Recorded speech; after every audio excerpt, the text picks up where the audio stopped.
The following is brought to you by the Social Suplex Podcast Network. G'day world, this is the Sniper of the Skies, Robbie Eagles, and you are listening to Keeping It Strong Style.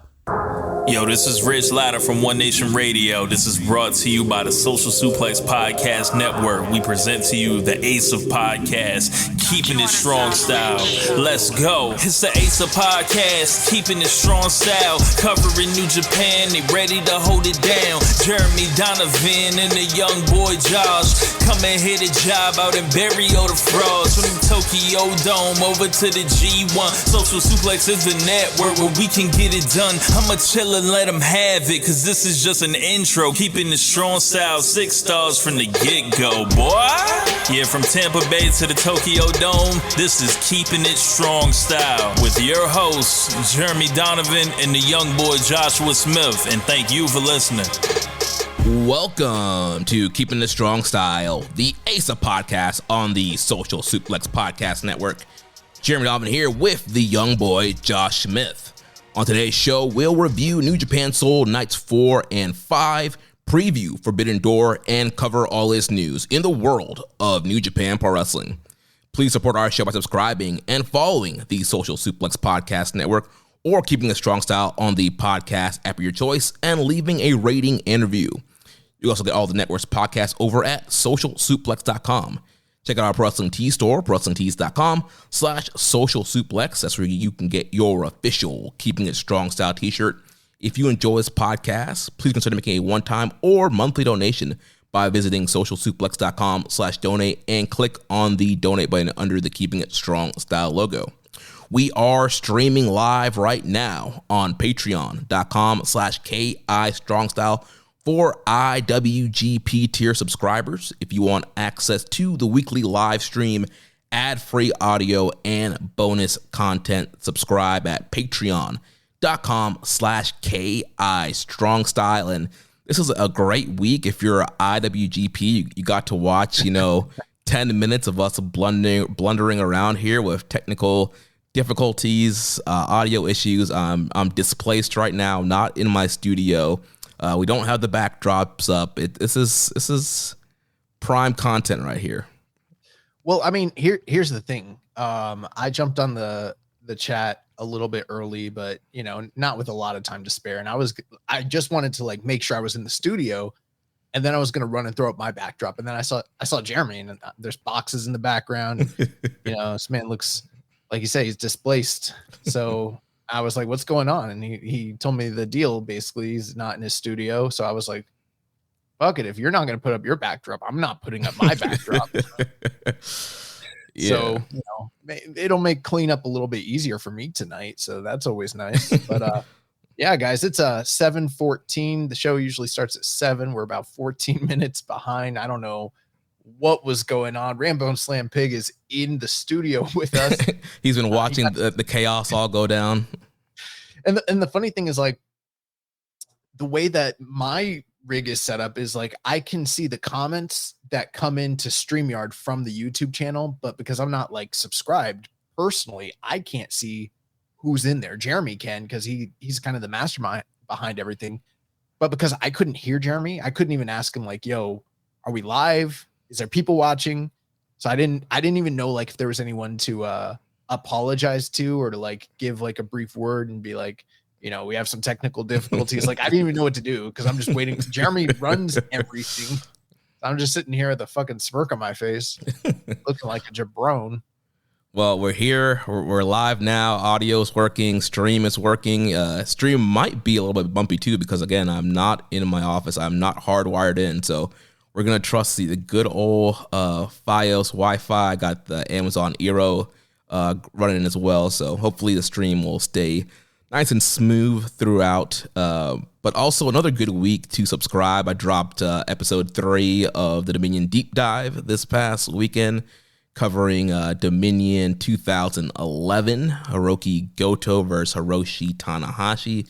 So go ahead and you can check that out if you are on the $5 or $10 tier. Yeah, I loved Rich Latta, he friend of the show. What's up, Rich? He put a comment in the Patreon. He's like, "This is the one where Goto wins the title, right?" But no, I've been listening. I caught up on the last 2 episodes of the Dominion deep dive that are on the Patreon channel. Because as you guys, if you've listened or if you know, Jeremy is kind of spearheading this project on his own, so I'm not even part of it. So it's basically like a listener experience for me, just like it is for you guys. And yeah, Jeremy, you're doing a fucking awesome job. I mean, doing a lot of research and getting like a lot of like backstage comments and putting everything into kind of perspective, what's leading up to these matches and what the perspective and reactions to everything were, the business side of it. So yeah, it's a lot more than just, Joe Schmo sitting in his chair and saying, I thought this match was good, or I thought this match was great. There's a lot more to it. It gives a lot of great context. It's evergreen content. So, if you were ever thinking about signing up for our Patreon, this is one of those things that are a part of that really make it worth it. And I think, the next episode, you've got Tanahashi versus Okada, not their first match, but their first match at Dominion from 2012. Yeah. And I know we've reviewed that match before, but it's going to be, you're starting to enter the golden age of like Dominion main events. So the rest of the project should be really good from here on out. Yeah, it should be really good. Start off with Nakanishi, had to start off a little bit low, but yeah, we're going to be rolling into, Okada and Tanahashi. And then of course, a few years later, Okada, Omega. So there's a lot of good stuff to come. And obviously there'll probably be even more context for some of those later matches as New Japan's heating up, is being covered more. To tell you, this Goto Tanahashi match, it was hard to find a lot. Like Dave, barely wrote. He didn't really write anything about this. Like he focused on I think the Devitt match on that show. I think it was against Marufuji, and that was one thing. Listening to it, I know that you mentioned that the general feeling about that match was it was the best match of the night, but that was arguably one of the 2 best New Japan matches for the entire year of what year was that? 2011. Yeah. And the other one is Marufuji versus Devitt. I forget. It might be Wrestle Kingdom or it might be New Beginning. I can't remember, but they had a 2-match series that year and they had a match in 2010 and they're all fucking phenomenal. So that was one thing where I was like, yeah, Jeremy, I don't know if you've seen those matches. I know you've seen some of. I think we've recommended at least one or all the Devitt Marufuji series years back. Yeah, I know you've seen some of the Marufuji IWGP run, so it's not like it's totally foreign to you, but yeah, those are really good matches. Oh, the Koji Kanemoto, that's the one that we liked. Yeah. That's Koji Kanemoto versus Marufuji. If you guys never seen that match, it's stellar. But it's been really good, man. And it's going to be also interesting as you start to get into these these dates that are a little bit more contemporary. And so not only will there be a historical context, but you'll also have a real-time reaction looking back on it and kind of putting things into perspective, like what it's leading to and yada, yada, yada, all that. So, yeah. And then once I get to, 2018, forget Dave, I'm just going to go back to our audio, see what we were saying back then and see if I think the same thing now. Bro, cut up, voice clips from those episodes of us. That's what I was thinking about doing, going back and all right, what do we say on the preview and the review for this match? Let's see if I think the same way. Listen, bro, I don't obviously jokingly I put ourselves over all the time, jokingly though, but very rarely do I ever listen to anything from the archive. But I remember one time in particular, I was listening to the first Super Junior that we previewed. We were doing a Super Junior preview, and I don't know what it was for. It had something to do with what we were doing at the time. This is a couple of years back, and I was like, let me go see what we did for the first Super Junior. And I'm listening to it, and bro, we are dead on about everything. Every prediction, every business side of things, the behind the scenes shit, the outcomes. Obviously we're not 100%, but we're so in tune with who's coming up, who's going down. It's crazy. I'm like, bro, we were fucking good from day one. It's crazy when you go back and listen to some of that stuff. And very rarely are we way off on things. That's why we are the ace of podcasts, man. Yeah. I've been listening to I've said this before. I listened to some of the other New Japan podcasts that are out there, and I'll listen to Speaking of Strong Style sometimes, and like they're really good, but whenever I hear them say that they're speaking of strong style, I get like jarred a little bit where I'm like, the fuck? I know. Anytime I see something with like strong style go through Twitter, I'm like, what? I'm like, that's us. Why you think our name? Like, I didn't tweet that. Josh didn't tweet that. Like, Ethan Saber Jr. says, talk your shit, Kings. Let your nuts hang. It doesn't help too that one of their hosts is named Jeremy as well. True. Man. But all right, man, let's jump into things now that we've had our crazy start and we put ourselves over. So this past this past weekend we had 2 New Japan Soul shows that aired. We had Night 4 and Night 5 that both had the G1 qualifying tournaments. So we'll start with Night 4, June 22nd. This was in Fukushima. We'll run through the results. If you have any thoughts on the undercards, if you notice anything. I probably have some basic thoughts on almost everything on the show, but honestly, before we jump into it, they should have called these 2 shows Road to New Japan Soul, because they were essentially Road 2 shows packaged up as these were very different from what we got last Sunday with the cage match and everything. Not that these were bad. There was some stuff I liked about it. I liked the aspect that they were basically like 2-hour shows each, so they wrapped up super quick. Yeah, there were 7 matches long.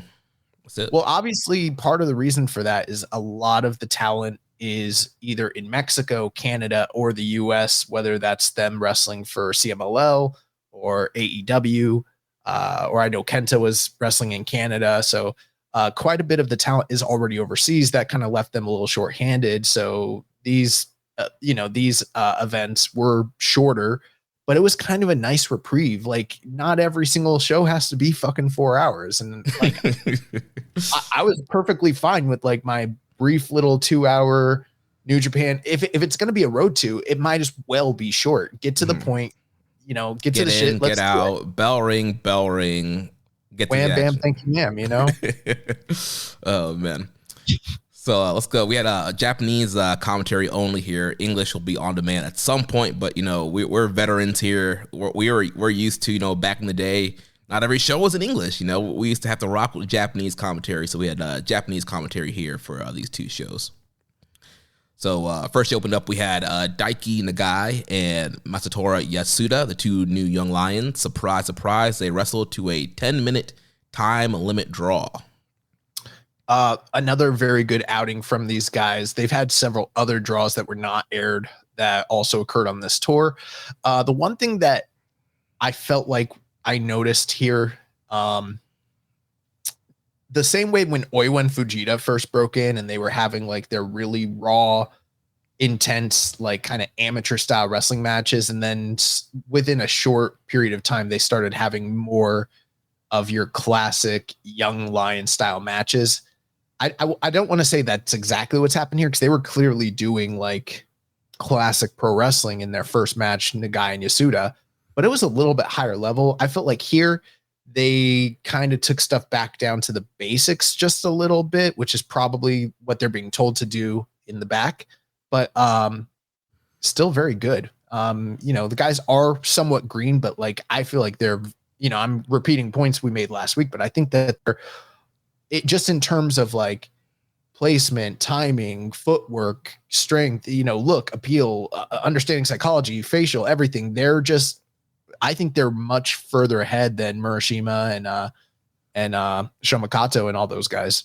Yeah, bro, their drop kicks are great. And I know that's something they train also a lot in the dojo, but I feel like you mentioned with like Murashima and Kato, like we'll talk about in the second match, like they were doing like double drop kicks and they weren't looking so hot. And then like here, these guys, Nagai and Yasuda, like they were just jumping up, crisp drop kicks, almost Okada level stuff. And I'm like, man, for like just coming at the dojo, like they're, like you mentioned, they're showing up the previous class. I can't do a drop kick. You can't? You don't want to see my drop kick. It's bad. I can do the girl drop kick. The front. Yeah, I can do a front drop kick, that's like, a lot of people do it. They called it when Okada did it, they called it the John Woo drop kick, and he made it look fantastic. And so there's definitely a place for it. But when that's the only drop kick you can do, a lot of people are like, you're bitching out. Like you can't do a real fucking drop kick, And thus far, I can't do that. I can't do an enziguri either. For whatever reason. Like I think I could do. You're too tall to be doing Enzies. Yeah, but I got to learn. Bro, all you need to do is learn how to do a choke slam, big boot on the Florida Indies, and I already know how to do that. Like you're straight. Then you should be booked all over Florida, destroy squash matches. Grab Aaron Nova, put him out. Snoop, put him out. Oh boy. Oh man. So moving on to the next match, we had the United Empire team of Francesco Akira and the Great Okan defeating Katsuya Murashima and Shomakato 8 minutes and 32 seconds. Rambo and Slam Pig's a double axe handle from the second rope. That's exactly right. Because the moment I went to the top rope for the first time, I was like, oh my God, this is so freaking scary. So like if I do come off the rope, it's going to be the second rope and it is going to be an axe handle. So yeah. Ethan Saber Jr. says Nakanishi moveset. Going with top rope is no joke. The one time, like the buddy of mine who had a pro ring in his backyard, like when I went up to the top rope the first time, I'm like, it's a lot different than going up a cheerleading barrel. Yeah, bro, it's not the same. Speaking of this match, though, Francesco Akira, Great Okan, kind of, squash match. Murashima and Kato.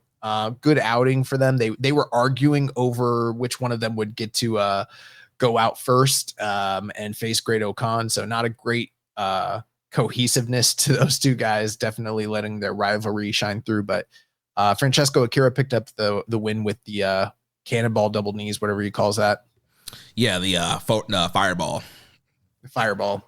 Yeah, so he gets to win. Yeah, it seems like they're heating up Akira for something because he's picking up a lot of wins on these shows, like the Untelevised and these two shows as well. So we do know, he was injured in Super Juniors, and there's a lot of rumors that he was supposed to be in Doki's spot. So maybe they're going to heat Akira up to give him a shot at Despy after the Doki match.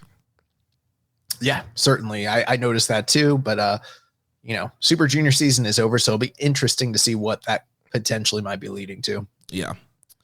So following that, we had the United Empire team of Hanare, Jeff Cobb, and TJP defeating my man Satoshi Kojima, Tomoka Hanma, and Tomohiro Ishii 9 minutes and 30 seconds. And so this was a preview for the B Block G1 qualifier between TJP and the MLW World Heavyweight Champion Satoshi Kojima.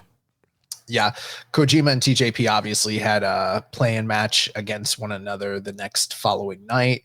Tomohiro Ishii also on the bubble, getting a bye in the first round, but this is somewhat a bit of a precursor to his match in the tournament. Jeff Cobb and Hanare both already declared for the G1, so for them it's just light work at this point. Yeah. And Hanare ended up getting the win here with the Streets of Rage on Hanma. So Hanare, picking up momentum after winning the Never title here. And also, like mentioned, previewing TJP and Kojima. Yeah, and I thought that the work here was for the night. A lot of people weren't necessarily putting their working boots on. I thought this was one of the better, more entertaining, action-packed preview tags of the evening. Yeah. So then following that, we had the Bebop tag team of Hiroshi Tanahashi and Toru Yano teaming up with El Desperado, Hiroki Goto, and Bolton Oleg to defeat the Just Five Guys team of Doki, Sanada, Taichi, Taka, and Yuya Uemura in 9 minutes and 12 seconds.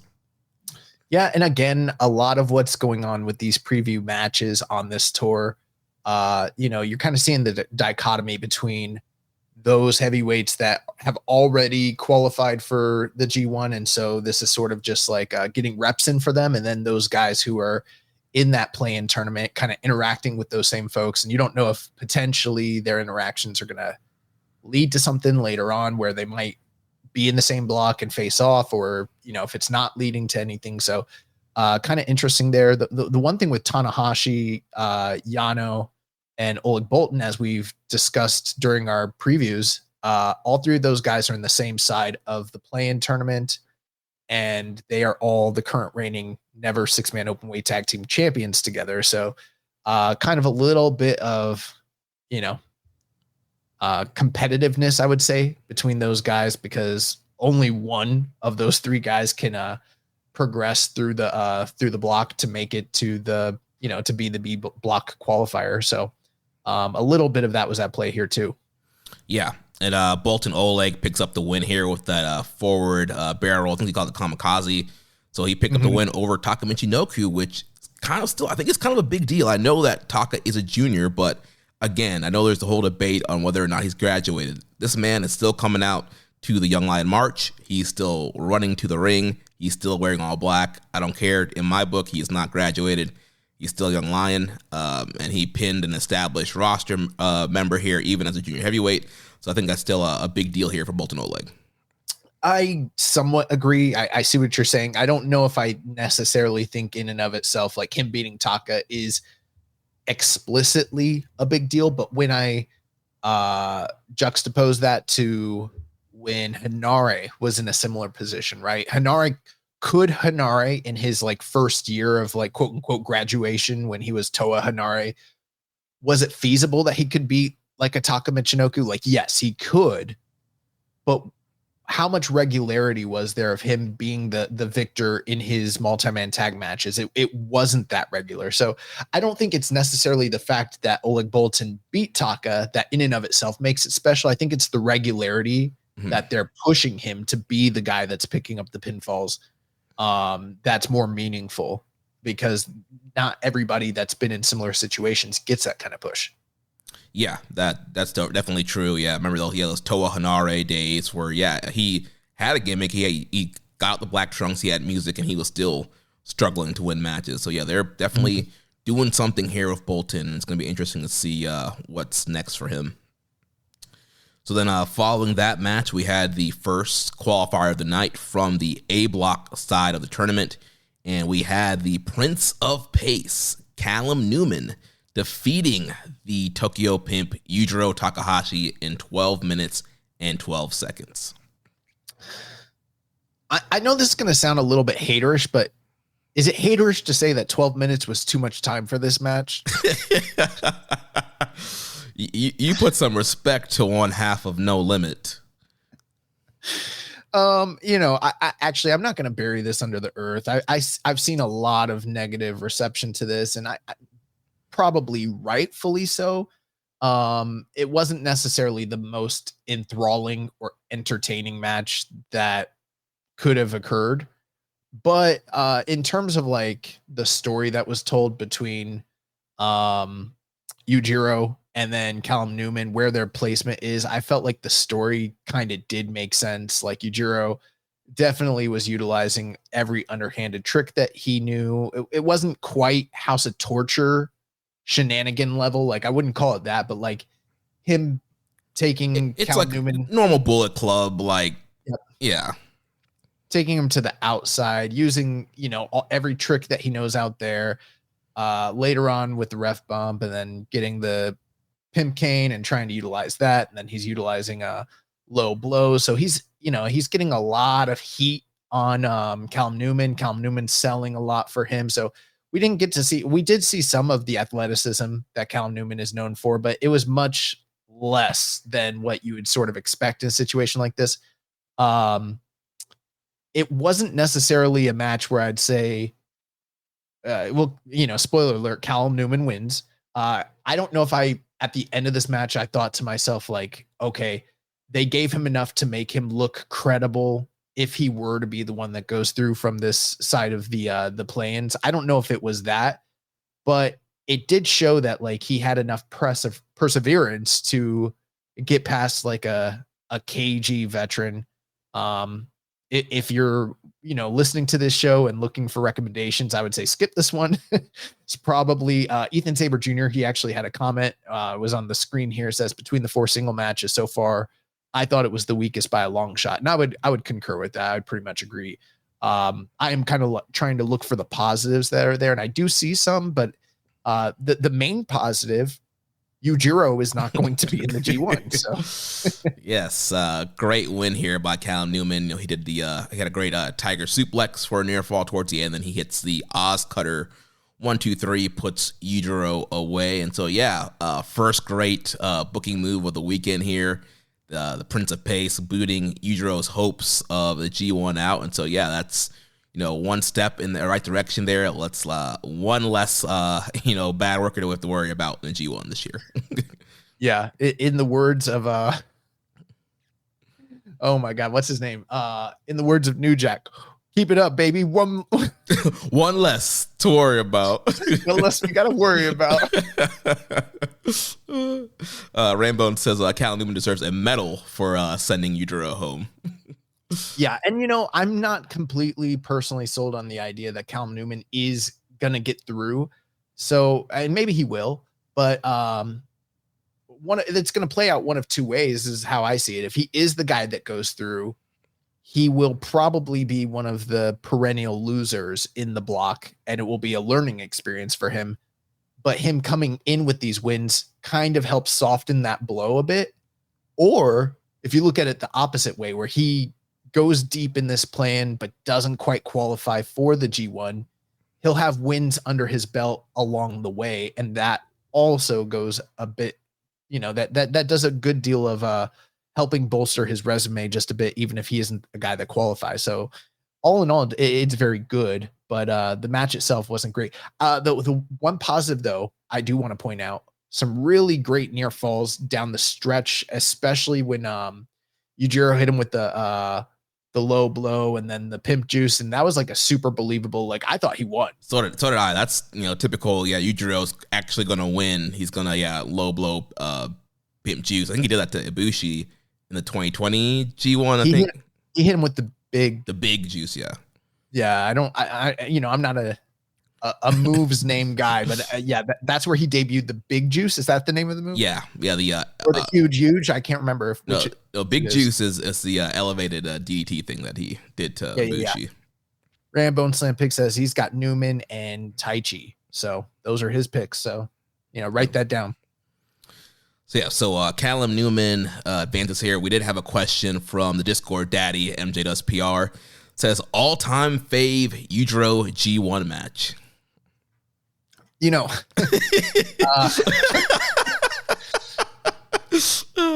not like Yujiro's chock full of great matches. I don't remember the specific years, but actually I might. So I think either last year or the year before, there was an Ospreay match that was like, and keep in mind, I'm not telling you that any of these matches were great. None of them were great, but grading on the Yujiro scale, there was an Ospreay Yujiro match that was much better than any Yujiro G1 match that he's had. And then the year prior to that, he had one with Ishii that was also kind of in the same range, probably like both 3.5 star, type of matches, that's really high in the G1 for Yujiro. So those stand out. But I think the big crowning moment was the year that he beat Kota Ibushi in the opening night. That match probably isn't as good as the two I just mentioned, but it's a super memorable one because of how big of an upset it was, him beating Ibushi that night. Yeah, I mean, those two and the Ibushi match, those are the ones I only really remember because like those two were good, and then he beat Ibushi. I was like, what's happening here? But I remember that Ospreay match that was the year like Ospreay was just giving everybody bangers, and got like 3.5 out of Yujiro. So yeah, go figure. Two of the greatest, modern G1 competitors in Ishii and Ospreay, that they would give this guy, passable matches. Makes sense. Yeah. So following that, we had the other A block qualifier. We had Yoshihashi defeating the Crown Jewel Chase Owens in 14 minutes and 1 second. A better match for sure. Probably not a match I have as much to say about it because there wasn't a lot of unknown, commodities here. They pretty much presented a lot of what you would expect out of a Yoshihashi Chase Owens match.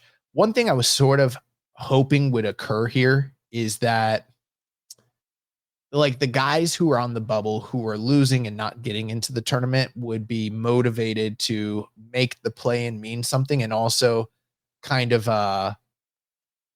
try to prove something about them being left out, even if they know they're losing that night, that they would go out of their way to have really great performances. That way it might, who knows? I obviously I'm sure that more goes into picking who's in the G1 lineup than just than just simply who has great matches. But I'm sure that that's part of it. And so far throughout this, it hasn't been that way. The matches haven't been terrible, but not really great or anything. This match with Chase Owens and Yoshihashi, I thought it was fairly slow in the early goings. I think it ramped up down the stretch. A lot of really good Chase Owens package pile driver teases. But ultimately, Yoshihashi kind of overcome him there. The only interesting thing about the match was the fact that I thought either guy winning was a believable outcome, so it made it less predictable. But if I had to pick between the two, I would have picked Yoshihashi, and that's what happened. So I wasn't super surprised. Yeah, fine matchup.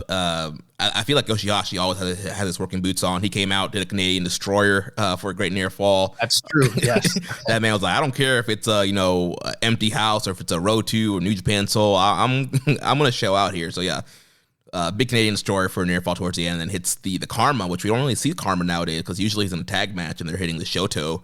So it's busts out the Karma 1, 2, 3. Sends Chase Owens packing, and at the end of the first round, the A block qualifiers, I'm like, all right, things are looking really good. We got Yujiro out of there, we got Chase out of there. Like, this is great. Yeah. So I mean, even if the matches aren't like delivering on a high level just yet, the projections of the next round matches are pretty good. And the fact of the matter is, a lot of the people that fans have not wanted to progress or even participate in the G1, they're getting eliminated here. So it's all pretty good, actually. Yeah. So then that takes us to the main event from this evening. We had the LIJ team of Bushi, Tetsuya Naito, Titan, and Yota Tsuji defeating the House of Torture team of Evil, Ren Narita, Sho, and Yoshinobu Kanemaru in 12 minutes and 8 seconds. Yeah, obviously, no Hiromu, no Shingo, both of them overseas wrestling for AEW and CMLL. So kind of a bit of a reminder on that here. But, LIJ picked up the win. This was by the numbers exactly what you would expect from LIJ versus House of Torture. Only difference is this is what I would expect from House of Torture and LIJ if they were like 4 slots down on the night. This didn't in any way to me feel like a meaningful or appropriate main event, even though this wasn't exactly Cork and Hall. Both of these shows took place in gymnasiums. I thought they had pretty decent crowds. The crowds were engaged. Maybe part of this is just the fact that those fans get to see,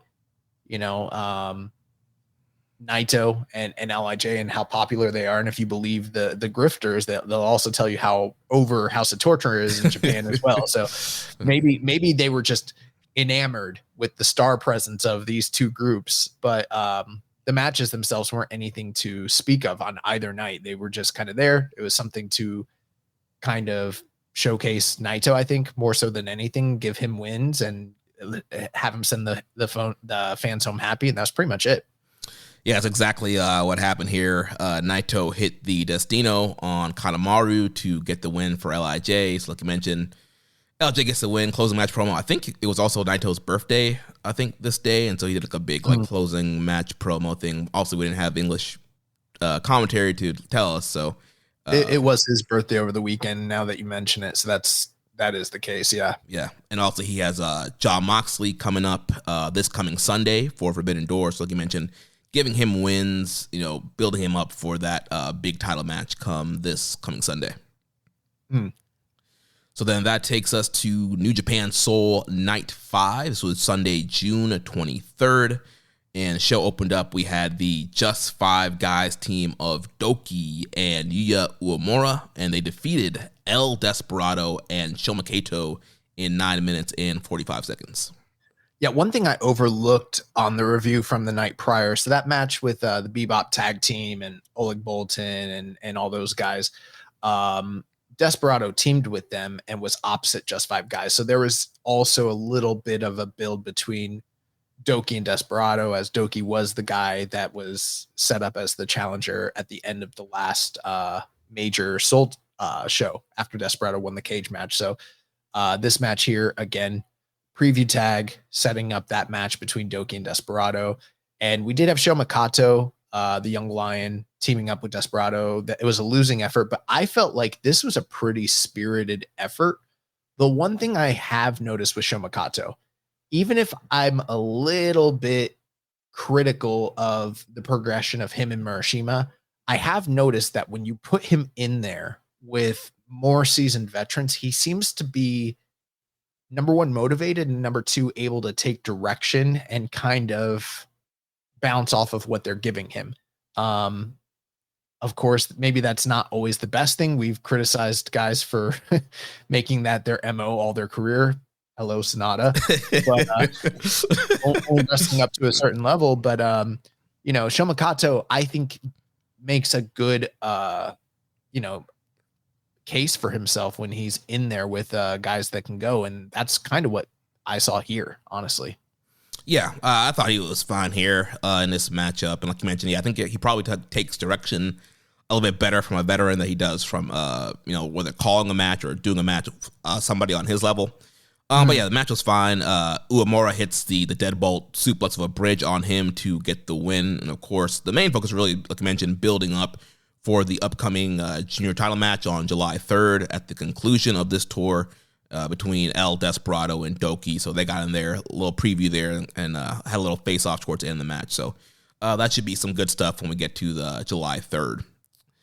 So then following that, we had Tomioka Hanma and Tomohiro Ishii, and they defeated Hiroshi Tanahashi and Katsuya Murashima in 8 minutes and 26 seconds. This was a fine matchup here. Again, I feel like Murashima is kind of in a similar boat as Sho Makato, where he does a little bit better, I think, with the established guys and is a little bit better at taking direction versus the straight up one-on-one Young Lion match. But again, the focus here was to kind of give you a little teaser of guys that are in the qualifiers. Obviously, Ishii and Tanahashi are guys that have buys in both of their brackets, so having those guys mix it up there. Yep. Sorry, my dog is freaking out. He's like more and more like ingratiating himself, making himself like a part of the show. Like, I don't know. Third man. Yeah. Yeah, he's coming for Samsa's spot. But yeah, just like you said, Ishii, Tanahashi both have buys. But you can't help but wonder how far they're gonna go in that play-in route. So yeah. And one other thing, when the match started, they started off throwing heavy elbows at one another, which is like, yeah, there's never been a lack of love lost between these two guys, but they were just like never champions with each other a couple months ago, and suddenly like old country beef is back, Oh man, yeah. So Rambling Slam Craig says he has strong opinions about the Young Lions, talking about Ziggy. Funny thing about him, it's really weird. Whenever I'm watching New Japan, he watches New Japan. He doesn't watch any other wrestling that we have on, but like if New Japan's on, I read somewhere, I think it might have to do with the mat, the cerulean blue, because I read that that's a color that dogs really, that pops for them and that they can like really pay attention to. And I'm wondering if that's it. Maybe. Or oftentimes I'll watch with Japanese commentary. He seems to like other languages. It's weird. I don't know. He's a big fan of Milano Collection AT. Yeah. So Ishii gets the win here. Boston Crab putting this Young Lion in his place and getting the win there.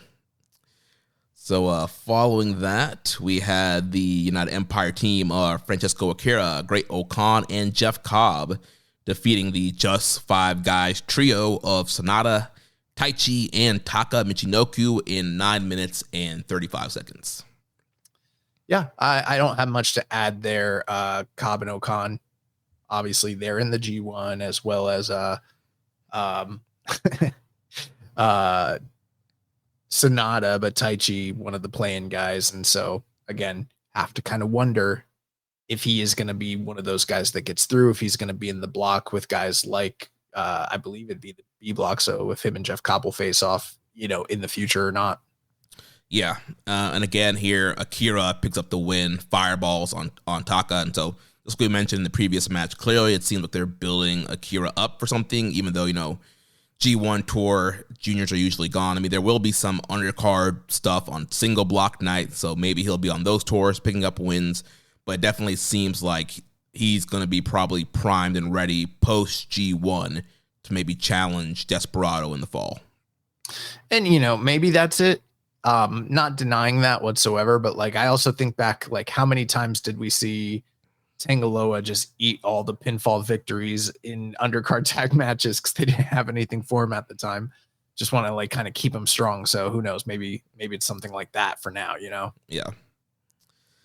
And then following that, we had the United Empire team of Callum Newman and Hanare defeating Yoshinobu Kanemaru and Yujiro Takahashi in 9 minutes and 56 seconds. Yeah, so Callum Newman obviously picked up a big win the night before. A little bit of a follow-up there. I didn't really necessarily love this match. The main positive I have here, Hanare kind of just muscling Kanemaru and Yujiro and looking like a beast. That's probably the main takeaway here. Yeah, nothing too much to really go through there. Obviously, Callum Newman has advanced and kind of a little follow-up there from the Yujiro match. But yeah, I think mainly it's to pretty much make Hanare look strong. Once again, he hits the Streets of Rage on Kanemaru, gets the win there. So Hanare's never title run, making him look strong as never champion. So then following that, we had the Bishamon team, Hiroki Goto and Yoshihashi. They defeated Chase Owens and Gato 8 minutes and 1 second. Yeah, kind of echoing some of the sentiments I had about the prior match, where it's like, you're seeing these babyface teams that are, pretty prominent or have, higher ranked, heavyweight competitors taking on like, the likes of Yujiro, Geto, Chase Owens. Like, it's not necessarily anything that's going to blow you away. And with the fact that Bishamon, is Bishamon, and the fact that Goto is qualified for the G1 and Yoshihashi is fighting his way through, there wasn't much here. I mean, obviously it's just kind of like a follow-up to the match between Chase Owens and Yoshihashi from the night prior. Yeah, they hit the Shoto on Gato to get the win here. So, yeah, again, it's kind of picking up some momentum for Yoshihashi. Goto already in the tournament. So then following that, we go to the B block side of the qualifiers. We had the first round matchup here with Bolton Oleg defeating one of his partners here, Toriano, in 9 minutes and 16 seconds. Yeah, we had a quick message from Ethan Saber Jr. said, I got to head out. Love the show. You guys are the best. I love that because obviously this show, when we're recording live, 3 hours, super long. Not everybody has 3 hours on a Monday night to be in the chat with us. Although, a couple weeks ago when we did the free episode and so many people were in the chat, that was really awesome. And I want to see more of that. But if you guys are part of, wondering about getting on the $10 tier and jumping in, don't feel like if you can't be part of the live chat for the entire evening that, it's not worth it. Like, you guys can jump in halfway through, the last hour, the first hour. And then of course you're always going to have the archive. So if you want to, finish the rest of the show when it, it makes sense for you, then go ahead. But, I love the idea of having people popping in, popping out, all throughout the episode. That's awesome. Yeah, jump in, jump out, do the run-ins. And like you mentioned, the archives there, only the IWGP tier subscribers get the archives of every video show. So you can watch the video version the next morning if you can't make it live. Or like you said, be like Ethan Saber, jump in for the first hour, come back, do what you got to do. So yeah, definitely worth checking out. Yeah, but going back to this Oleg Bolton Toriano match. So again, tag team partners. Oleg Bolton picks up the victory here. And this was kind of interesting because we haven't gotten a lot of Oleg Boltin in singles capacity just yet. So there is a big question about whether or not he is ready for, like a G1 run, that sort of thing. And I don't know if we got those questions answered here with him and Yano. This was clearly like a Yano style match, like full of chicanery and tricks and people getting tied up, and Yano even unleashing a little bit of his hardcore self, using chairs on the outside and kind of just pulling every trick that he had.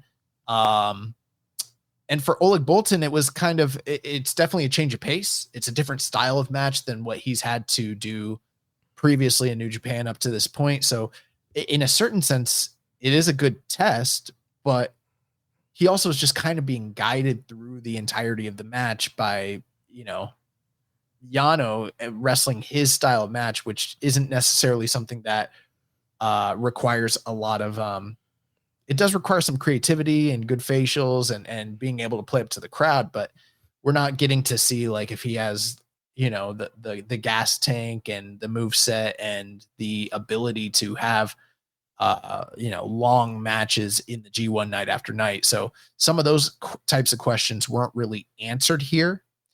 And I am wondering if this was just, number one, a chance for them to get Yano out of the tournament, but number two, give Oleg Boltin a win before he inevitably loses to stablemate Hiroshi Tanahashi in the next round, which is kind of what I think might be happening here.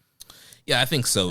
I think so too. I feel like we mentioned last week, that Boltin is a little bit more, Callum is a little more seasoned than Boltin Oleg. So I think if you're going to pick one, it does make more sense, like Rambo's predicted, to go with Newman over Oleg. But yeah, this was fine. I think, like you mentioned, this was the Yano style matchup. He had to deal with being tied up in the ring apron, and Yano are pushing the referee around, getting a chair out, low blows. Like, it was all the Yano antics, which also made it kind of set up to make you think, oh, wait, Yano's going to win. Because kind of similar to the Udro match where he did his low blow and cheating, Yano was doing the same thing. And it was like, all right, we've seen this before. Low blow, he's going to do a schoolboy, my monitor's out kind of thing.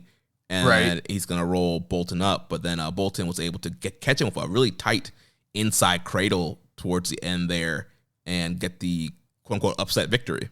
Yeah, and that was coming right off of him suffering one of those low blows, so much so that after he got the victory, he's still selling the effects of the low blows. So he kind of just manned up, sucked it up, and was able to secure that pinfall victory in spite of the injury to the nads. Yeah, so Big Boltin, he advances here. We had a couple questions here. Imp says, no Yano in the G1. How will you be grieving and paying tribute? I'm fine with it. Year over year, we've made the argument about why Yano being in the tournament has made sense. But at this point, given how limited the entries are for the tournament, to me, I don't think it does make sense anymore for him to be a guy featured in that tournament at this point. Yeah, the nights off are over. We're bringing this thing back to grade 1. Everybody get your working boots on. Ain't no nights off, no shenanigans. Everybody need to come out there and work. We want to see where the 4.75 at. We want to see where the 5 at. And so we don't got time for pimp juice. We don't got time for Yano tying people up. It's time to work. Like Fred Rosser says, it's time to go to work. Not for him. He's not in the G1. Rambo Slam takes the Rambo says, time for all steak, no filler. That's right. Yes. Rambo's also in the Discord asks, how are we all going to get through a G1 without Udro, Yano, and Chase Owens? Hold on 1 second. I'm going to get through just fine. I know that was obviously joking there, but yeah, this is excellent news. G1 with, like I mentioned, No pimp canes, no pimp juice, no Yano low blows, tying people up, cutting people's hair off with scissors, no Chase Owens coming out here with a t-shirt on, and pinning people like Ishii and Tanahashi. You know, we're getting back to the essence of what the G1 is supposed to be, the grade 1 climax. So yeah, you know, first time, I think friend of the show Chris Sampson put for Yano, first time, I think, since 2007 that Yano won't be in the G1 climax. Yeah, and I don't want to misquote what I read, but I saw some stat that he posted where he said something along the lines of like Yano's the most losingest regular competitor year over year most years. So it's like makes all the sense in the world why he's on the bubble, why he's not in it. Yeah, I think it was 81 consecutive or 81 losses career or something like that in G1, something like that. Yeah. One thing I thought was interesting was that they chose to have Oleg Boltin do the small package instead of hitting Yano with his finisher. Not really criticizing it or even trying to peer into what that means necessarily, but I just thought it was an interesting choice, maybe because they're both quote unquote baby faces and partners. Maybe that's why it makes more sense. I don't know. Or like we're saying, maybe they're still trying to tell that story of like he's not quite there. Like he's not Callum Newman, where Newman hits its finish. He was able to beat Yujiro, but Boltin needs to get the kind of banana peel win on an established guy. And so maybe that's going to play into the Tanahashi match where he can't pull the banana peel on Tanahashi and ends up losing. And now that I think about it, I think it is actually rarer than, you see it less often where someone beats Yano using their finishing move. I think oftentimes he is beat in wacky ways because his matches are wacky. Yeah. So that takes us to the other B block qualifier. We had TJP, the Public Enemy, defeating the leader of the Bread Club, Satoshi Kojima, in 12 minutes and 50 seconds. Yeah, this was, I would say, of the 4 qualifying matches that we've had thus far, this was the best one. That's not to say that I would give it super high recommendations necessarily, but on the night, I still thought this was the match of the night. They told a good story. The last time we saw Kojima live, you and I, when he was in St. Petersburg, I thought he was looking a little rough in the knees department, his maneuvers and just his mobility. And he definitely seemed more agile and mobile on this night. So I think that's probably a good sign that he's, not necessarily as ring worn as, I might've thought a couple months ago. I was kind of surprised TJP dropped Satoshi Kojima with the shoulder tackle, pulling out his big man offense on Kojima. And TJP with the win. I think that makes him the lineal MLW world champion at this point. Yeah. Who knows? We might see him here in St. Pete, where MLW is coming back for Blood and Thunder. Maybe he'll get a title shot there. Did we get press credential for that yet?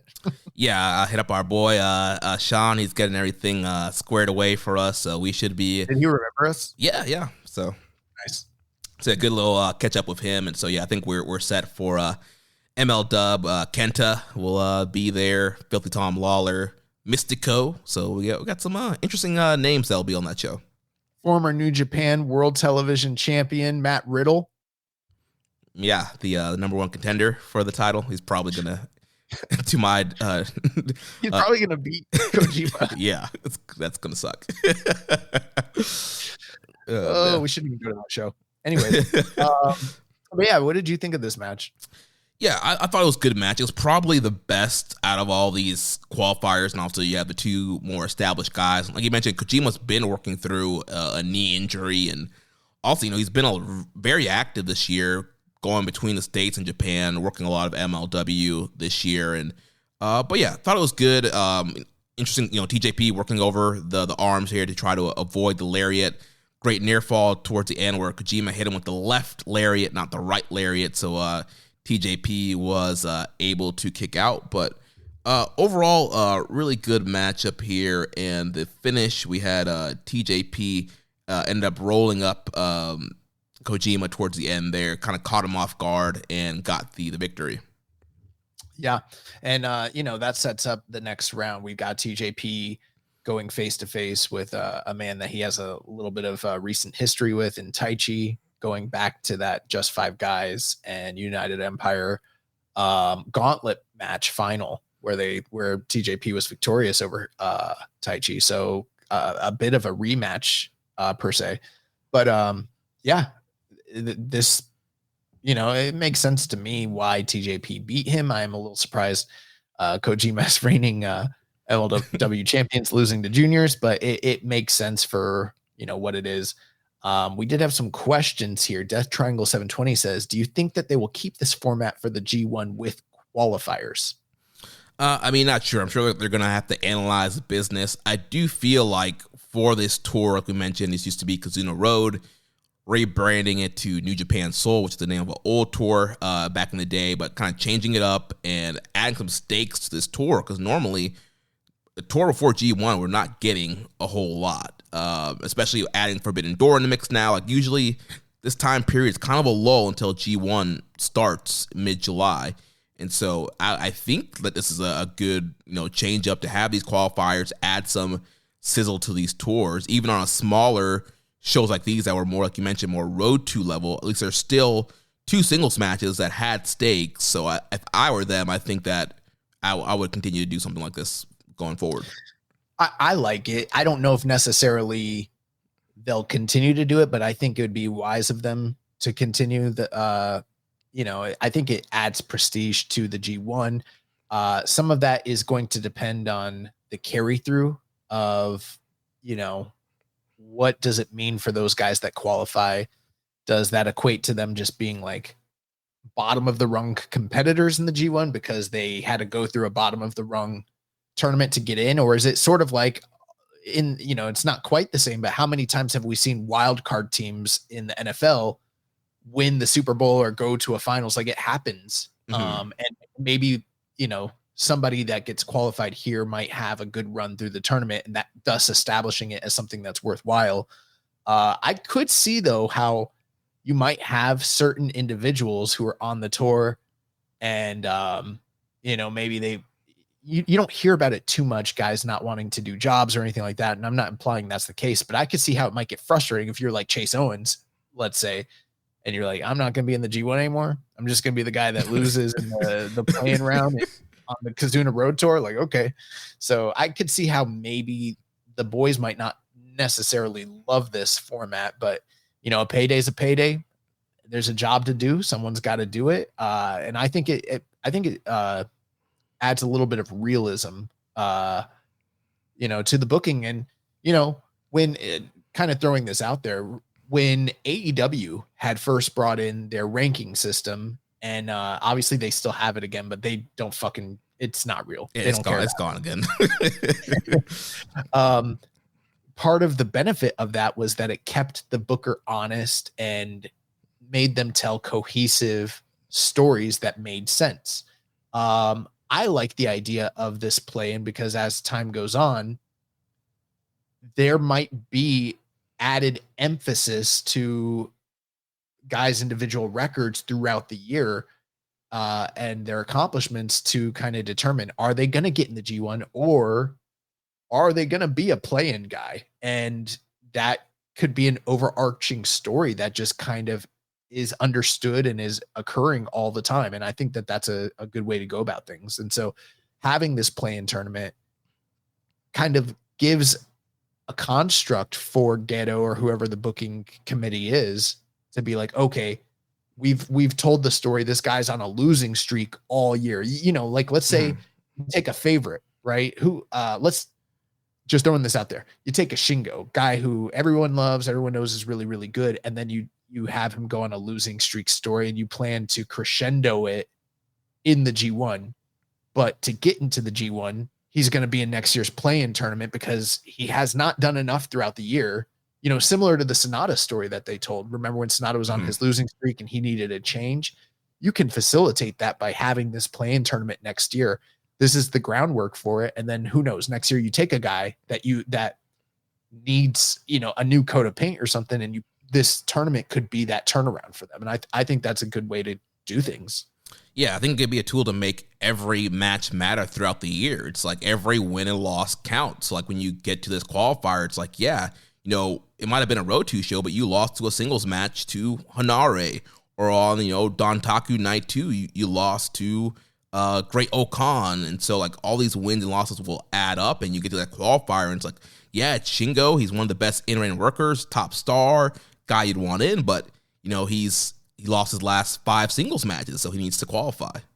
And I'm sure Chris, he listens every week, so I'm sure he's listening, and he probably has even more. He's done a lot more thinking about this than probably we have. Yeah. And he's always viewing things through a sports-centric lens. But one thing I thought about was like, you look at Yoshihashi and then you look at Goto, and like, what is the key difference between these two guys as to why one of them got in, one of them's on the play-in bubble? And it's like, well, what did Goto do in the first quarter of the year? He finaled in the fucking King of Pro, or the New Japan Cup, and it's like, how could he be left out of the G1 if he's almost the number 1 contender in the second biggest tournament of the year? So to me, like, that's the differential between those two types of guys. You know what I mean? Yeah, and we will have Chris Samsa on the show for our G1 Climax preview. I believe that's going to be in 2 weeks' time, so he will be here live on the show to preview G1 like he's done the last several years, and so I'm sure he'll bring a ton of those stats with him.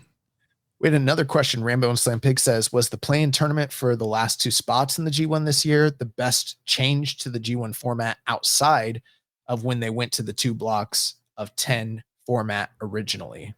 Yeah, I think the qualifiers has been a great addition compared to splitting up the block into 4 blocks. Like, I get the concept of the 4 block, and I think some 4 block is something you even argued about in the past that they could do, but I think the way that the 4 blocks played out the last couple of years, it was not fluid. It just didn't work out great. We got less great matches, and so I think going back to the 2 block format, adding the qualifiers, I think that is a great change. I'll always still advocate for the 4 block format, provided it was done at a time when the talent level of New Japan was what we were seeing in like 2019. You know what I mean? Yeah. By the time they implemented it, we'd already lost so many of those guys. And then they really like bloated the tournament by bringing in so many lower level quality competitors to where it just couldn't really work in the way that I personally envisioned it.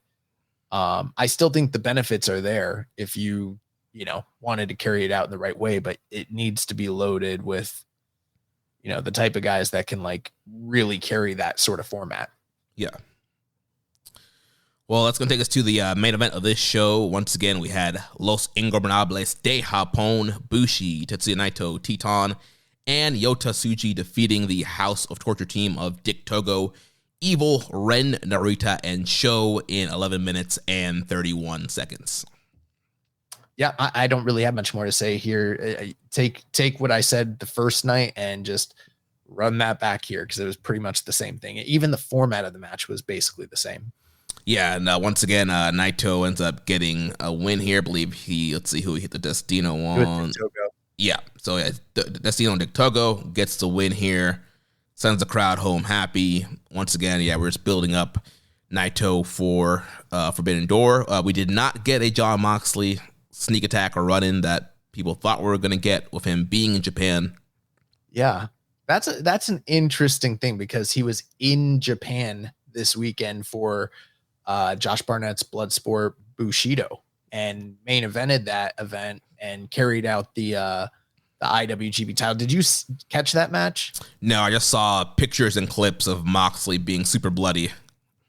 I haven't watched it either. We saw the first match between those guys in Tampa during the COVID. Yeah. And that match was actually really fucking awesome. And that was really bloody at the time. So I imagine this one is probably, I don't know. I heard good things. I haven't seen it yet, but yeah, very interesting. The guy's carrying the title belt. He's in town.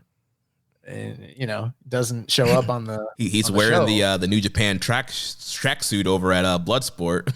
Did he wear the tracksuit? Because I saw someone say that he wore the tracksuit, and then I watched the entrance and I didn't see him wear the tracksuit. Did I miss that? I think it was like, how the beginning of the show they have everybody walk out, do the face off kind of thing. Oh, he did it for the pre-show.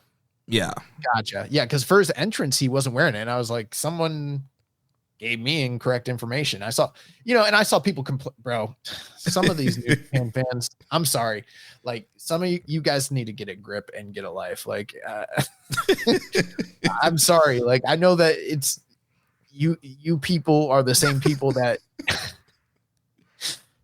tune into this show and appreciate what we do. We appreciate you listening in, but like sometimes I hear the takes and opinions of like the die hard plugged in New Japan fans, and there's no nuance or rationale. And like I saw people being like, how dare he wear the tracksuit? And I'm like, yeah, the guy's only had 52 fucking matches in New Japan. How dare he wear their tracksuit? right. He's only like the IWGP World Heavyweight Champion, but how dare he wear a tracksuit?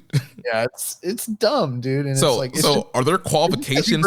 Is there a qualification for ordering a tracksuit? I mean, we can go on the website and buy one right now. Am I allowed to wear a tracksuit? Or do I have to like take a bump to wear a tracksuit? What's the requirements here?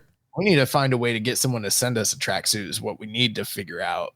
That's the next level of grift. Yes, because every year they have the new one come out. I look at it and I'm like, I don't know if I want to drop 150 on that.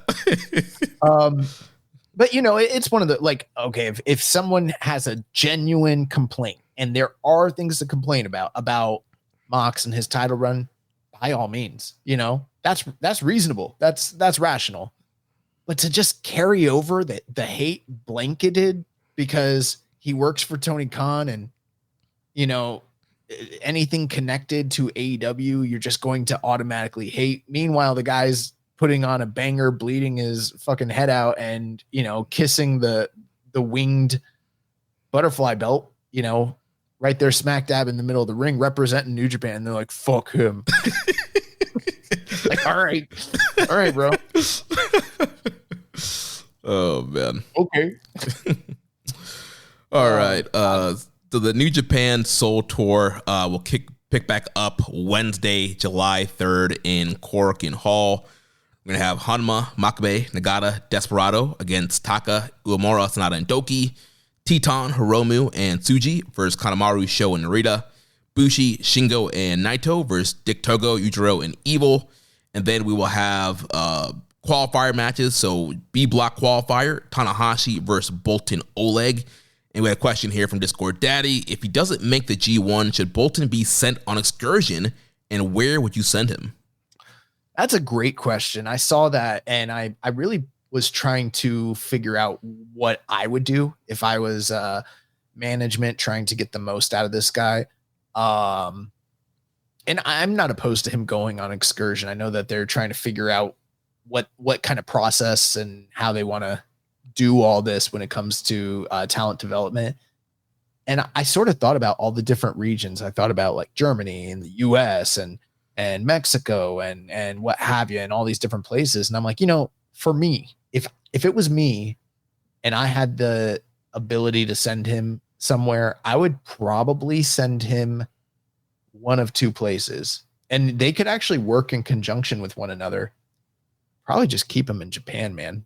I think for the style of wrestling that we think he could do, it might make the most sense to have him work in a place like All Japan. That's one, but maybe that's a little bit too broadcasted. Maybe you want to tuck him away for a little bit. And the types of places that I think would make a lot of sense is like Glate, or like, I don't know what their relationship is lately. It seems like things have turned sour because you never see that crossover anymore. And they weren't part of like the UJPW or whatever the fuck. But Big Japan. Yeah, that's a place where there's a lot of bruisers and what I was kind of thinking is like, you could have him do a quasi freelance in the country excursion where it's like, okay, he already speaks Japanese fluently. it's not necessarily he's from overseas. I mean, how much life experience is he going to get going to, Germany or the UK and learning to, I don't know if that would benefit him so much as I think like him smacking the shit out of people in Japan and working the roads and having, I don't know if they want to like send a handler with him and just have him work indie dates for tradition and all these different places and just kind of be on the shindy circuit in Japan, but maybe like base him out of Glade, base him out of Big Japan, something like that. Or, maybe all Japan, because that would be crazy. They've never sent somebody there, but there's a bit of a precedent with the Noah thing. And I mean, all Japan would be a really great place for him to learn too and give him a little bit of exposure to. And then, when you're ready, call him home, just like they're getting ready to do with Oiwa. Yeah, I like that idea a lot. The other idea I thought about, it's like, all right, clearly like you want to push this guy big. You want him to make a big impact. What I would do, an idea I had is you send him to Rev Pro, right? And I'm not saying you do a super long, like Great Khan thing. You send him there. First night, he beats Michael Oku for the Rev Pro title. And it's this big shock. He ends Michael Oku's big, long title reign. He's a Rev Pro champion. And the Rev Pro titles, we've seen it in New Japan. It's usually an established type of title. You have him come back. Boom, Rev Pro champion, new gimmick. He's established. And you have him go from there. He can defend the Rev Pro title at Wrestle Kingdom. And then eventually, drop it back. I just don't, I don't hate that idea. I just don't know if he's ready to work main event style matches in a predominant promotion like Rev Pro. You know what I mean? Yeah. Well, I'm not even saying like he does a bunch of dates. Like I'm saying he goes in there, like he squashes Oku, comes back to Japan, and he's just doing stuff in Japan, and then eventually goes back and. Yeah, but he's got to defend their title on the big shows over there. Like that's part of the deal. Like he can't just be here with their belt and then be without a champion. Like, I mean, Zach would be over here and be in Japan for a while without defending. And Will. No, they went back and defended. Yeah, but sometimes it'd be gone for like a month or two. Right, but they would always go back for the big shows and defend. Yeah. So you time it out where he's gone for like 2 months, goes back. Too long. Two months is too long, man. You're trying to fuck over Rev Pro. You're trying to pull a Tony Khan right now. I would love to see, but him and Luke Jacobs. Ooh. Yeah, that's a guy that could have, if there was somebody from Rev Pro that you wanted to, if they had thought of putting anybody from like Rev Pro in the G1, why not him? Right. That's a name I never really heard thrown around. Yeah, that would have been a good call. Or what's the guy? Jordan Breaks. Yeah, he's great, but yeah. Anyways, let's move on. We got some other matches. Yeah, so 3 final matches here. The 5th match of the evening will be a block qualifier. It'll be Callum Newman versus Kenta.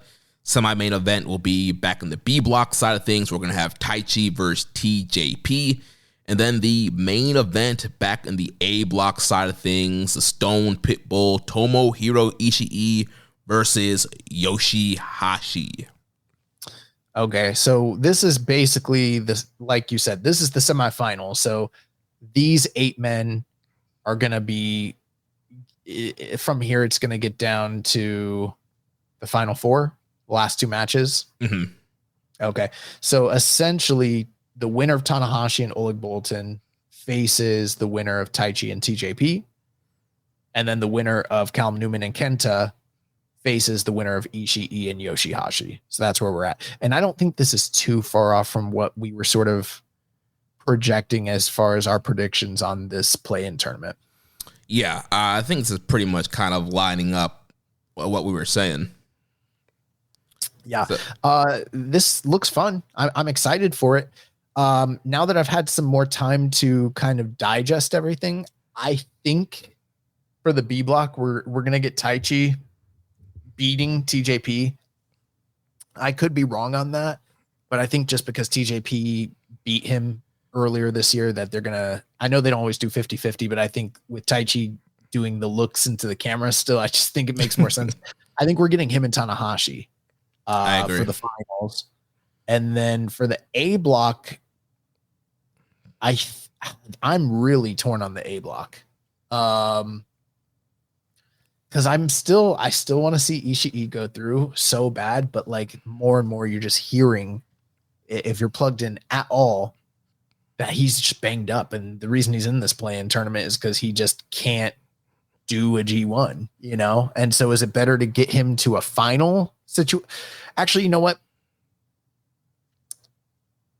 Now that I'm thinking about it, we did get all those teases, but I've thought about this before, but I forget stuff on the air.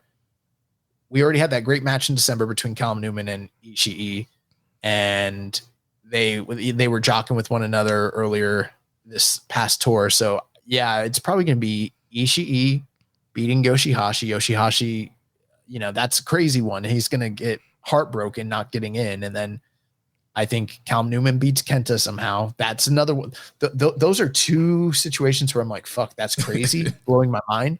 But I think we're going to get Ishii and Callum Newman again just because of the history that's there, and they've teased that match. Yeah, I agree. I think that's the call there. You do Callum, Ishii, and that side of things, then yeah, I agree. We're going to do Taichi and Tanahashi on the other side of things. But yeah, I think that match between Ishii and Callum is kind of the perfect, like, all right, the old guard versus the new guard, who's going to kind of advance. And yeah, people forget, you know, Ishii, I think he's 48, 49 at this point. There was rumors, I think, was it like 2 or 3 years ago? Like he was already like, they were considering like not putting him in the G1. And then I think COVID last year. Yeah, I think during like COVID, like before COVID too, like after 2019 G1, there's rumors like 2020 is not going to be in, but then obviously COVID happened. They had to use everybody. So there's been several times where it's been rumored like, yeah, we're not putting Ishii in the G1. So this could finally be the moment where like, all right, we're pulling the trigger here.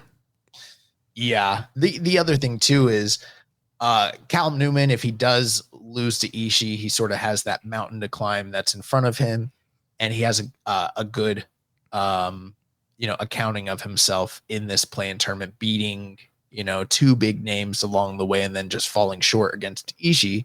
So that would be like one good story. And then you wind up with Ishii in the G1. And I mean, that's pretty fucking stellar. Mm-hmm. Or you go the opposite way and like he fucking runs through those three guys. And it's like, okay, we can believe if you decide to put Callum Newman in there and not do what I said earlier, where I said he would just be a pin eater for most of the tournament and then maybe win the one match at the end. That's what they like to do. You don't have to do that at that point, because if he's beaten three guys coming in, you could reasonably give him, I'm not saying a winning record necessarily, but he would be believable enough to pick up some shocking finishes and victories at that point. So it kind of opens the doors for, possibilities, what you could do with him in that tournament. And something crazy that they really want to go wild, if he wins, he ends up in the A block, you get that Naito rematch. What if he got the banana peel win? Naito is probably going to lose 2 or 3 times in the G1. What if, Callum gets that win back for surprise upset kind of deal? I mean, if they really, really want to go crazy, you fucking push this kid to the moon. I know it. Okay. Hear me out.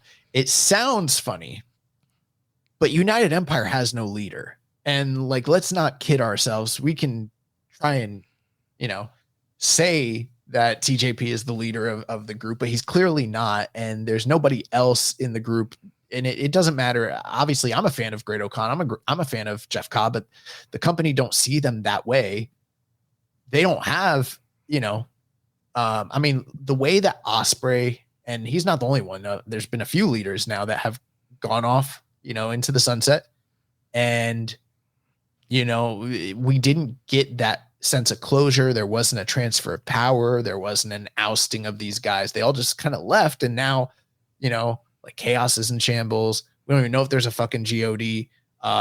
United Empire doesn't feel like it's United Empire really.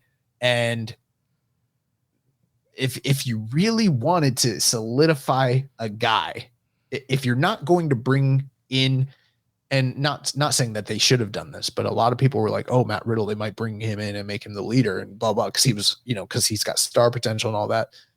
If you're not going to do something like that, which I'm not saying they should have done that with him, but if you're not going to do that with somebody on the outside, you got to promote somebody from within, and it's not going to be TJP. So maybe now, sooner rather than later, you fucking push Callum Newman and get the. I'm not even saying he should like final in the tournament, but like maybe you should get the ball rolling, give him some big wins, and like fucking make him. Yeah, Rainbow and Sandpick says Cal Newman was grown in a test tube to replace Osprey. You know, and then there's always that capacity where like there's money on the table for a potential. If Cal Newman gets hot shotted and pushed quickly and progresses, there's always money in a future Osprey and Callum Newman match, and the story writes itself. You've got so much material to build off that. And that could really be big business, both stateside and Japan. Yeah. So we had a question from Def Triangle 720. Says, if Bolton or Callum qualify, should they have a rebrand with their own new looks and theme songs? I think both guys are probably ready for that, but I'm much more inclined to say Callum Newman. The only drawback with Callum Newman thus far that I can really pinpoint is in the backstage comments. I don't even think he's a bad promo. He's just not a promo whatsoever. He just talks like a regular lad and doesn't say a lot. So I don't know if he can promo really up to this point. Maybe he can, maybe he can't. Maybe it's a hidden talent. Hard to say. But his work speaks for itself. And then with Oleg Bolton, like you said, he's still in young lion mode, even if there is that progression, and they need to find a way to shift him from that. Yeah, I definitely think when they qualify, they should, give them some jazz them up a little bit to make them more credible in the tournament. But yeah, I think definitely, like we've been saying this whole show, that I think Callum's a little bit further along than Bolton Oleg, and like if you want to do, if you had to choose one of them, I'm choosing Callum Newman. He's more closer to a finished product than Bolton Oleg is, and I think there's, like you mentioned, I think there's a big future for him, and why not push him? Mm-hmm. So, any other thoughts on these G1 qualifiers here?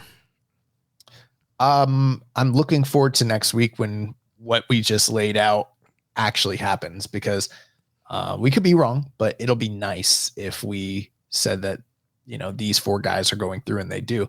And I'm looking forward to those matches this coming Wednesday. I think that's going to be it's not this Wednesday. It's next Wednesday. So, then why are we talking about it right now? Well, because it was the full card was announced today, so we got it laid out for what New Japan Soul is going to be. So we were talking about New Japan Soul. Feel like we kind of keeping that track before we jump to Forbidden Door. Okay, so Forbidden Door is coming up this weekend, and then after that, I thought, looking at this, I was like, he listed it before Forbidden Door. Keep in mind, I'm not good with dates and everything like that. I'm like, I thought Forbidden Door was the next show, but I guess this is happening this Wednesday. So in terms of New Japan, the real New Japan, not this Tony Khan bullshit, the real New Japan, we're getting essentially more than a week break between regular shows. Yes, as far as what's airing. So yeah, next airing show would be July 3rd. Not this Wednesday, the following Wednesday. But the next quote unquote New Japan action that we do have is Forbidden Door this coming Sunday, June 30th. And we do have some of the card here. I think there's going to be more matches announced Wednesday on Dynamite and probably Friday on Rampage, even Saturday on Collision. They like to wait last minute to kind of finalize the card pre-show. But as of this recording, this is what we have here. We have Hechicero versus MJF. We have a first round matchup in the Owen Hart Foundation tournament. Bryan Danielson versus Shingo Takagi. We have Orange Cassidy versus Zack Sabre Jr. The AEW Women's World title will be on the line as Toni Storm will defend against Mina Shirakawa from Stardom. There's going to be an AEW TNT title ladder match for the vacant championship. So far, Mark Briscoe, Konosuke Takeshita, Leo Rush, Jack Perry, and Dante Martin have qualified. There's going to be a double title match for the AEW TBS title and NJPW Strong Women's title. Mercedes Moné versus Stephanie McCurr. The IWGP World title will be on the line. Jon Moxley will defend against Tetsuya Naito. And then the main event will be for the AEW World title. Swerve Strickland will take on Will Ospreay. Before we jump into talking about these matches, I just got to throw this out there. We've got multiple shows on this network that deal with AEW, and they all do incredible coverage. We were put over, I don't know if you caught the latest episode of All Things Elite, but our friends over there, Floyd and Austin, they did a great job putting over our show and talking about how we're the best New Japan podcast out there. So I appreciate that. And I think that they are amongst the best. I can't say they're the best because we got so many AEW shows and I like them all equally. But I think that this network, by and large, including them, including Trish and Sarah, including One Nation Radio, and including Tunnel Talk, they all have different perspectives and outlooks on coverage of AEW amongst and other wrestling as well. But all those shows are going to have exhaustive coverage on the Forbidden Door show. And I know we're going to talk about it, but I just want to throw that out there. Like, if when you're done here, if you're still thirsting for some more coverage and previews and everything like that, like, we got you covered. There's a lot of shows on this network that cover that product. Yeah. This year it's not as New Japan heavy as it's been in previous years. And obviously a lot of that's due to a lot of New Japan guys jumping to AEW. And then, well, they're not anymore. What do you mean? They're not New Japan guys jumping. They're just guys. They just left. So we've had obviously an exodus of guys to the AEW side of things. And also, I guess, like, the younger guys are not seen as, top stars for quote unquote dream matches, money matches, or whatever. So this is where it's a self-fulfilling prophecy, though. Yeah. Yeah. I know I'm doing this new shtick where I pretend that I hate AEW, which is funny for me, but putting that aside, in real, like, actual coverage, I said that this is what was going to happen. I've said this on the show many times where I said, this is not going to be a Forbidden Door show of old where you're going to see New Japan and AEW highlighted equally. Obviously, we heard rumors that CMLL and Stardom would also be featured, but I pretty much said that this is going to be an AEW show. And truthfully, it always has been really an AEW show, but there's always been that co-branding that it was New Japan and AEW, and there's always been equal representation. And that's not the case here. Like, this is clearly a full out AEW promotion and production featuring some talent from New Japan, not totally unlike what they did last December. What was that show? The Inoki.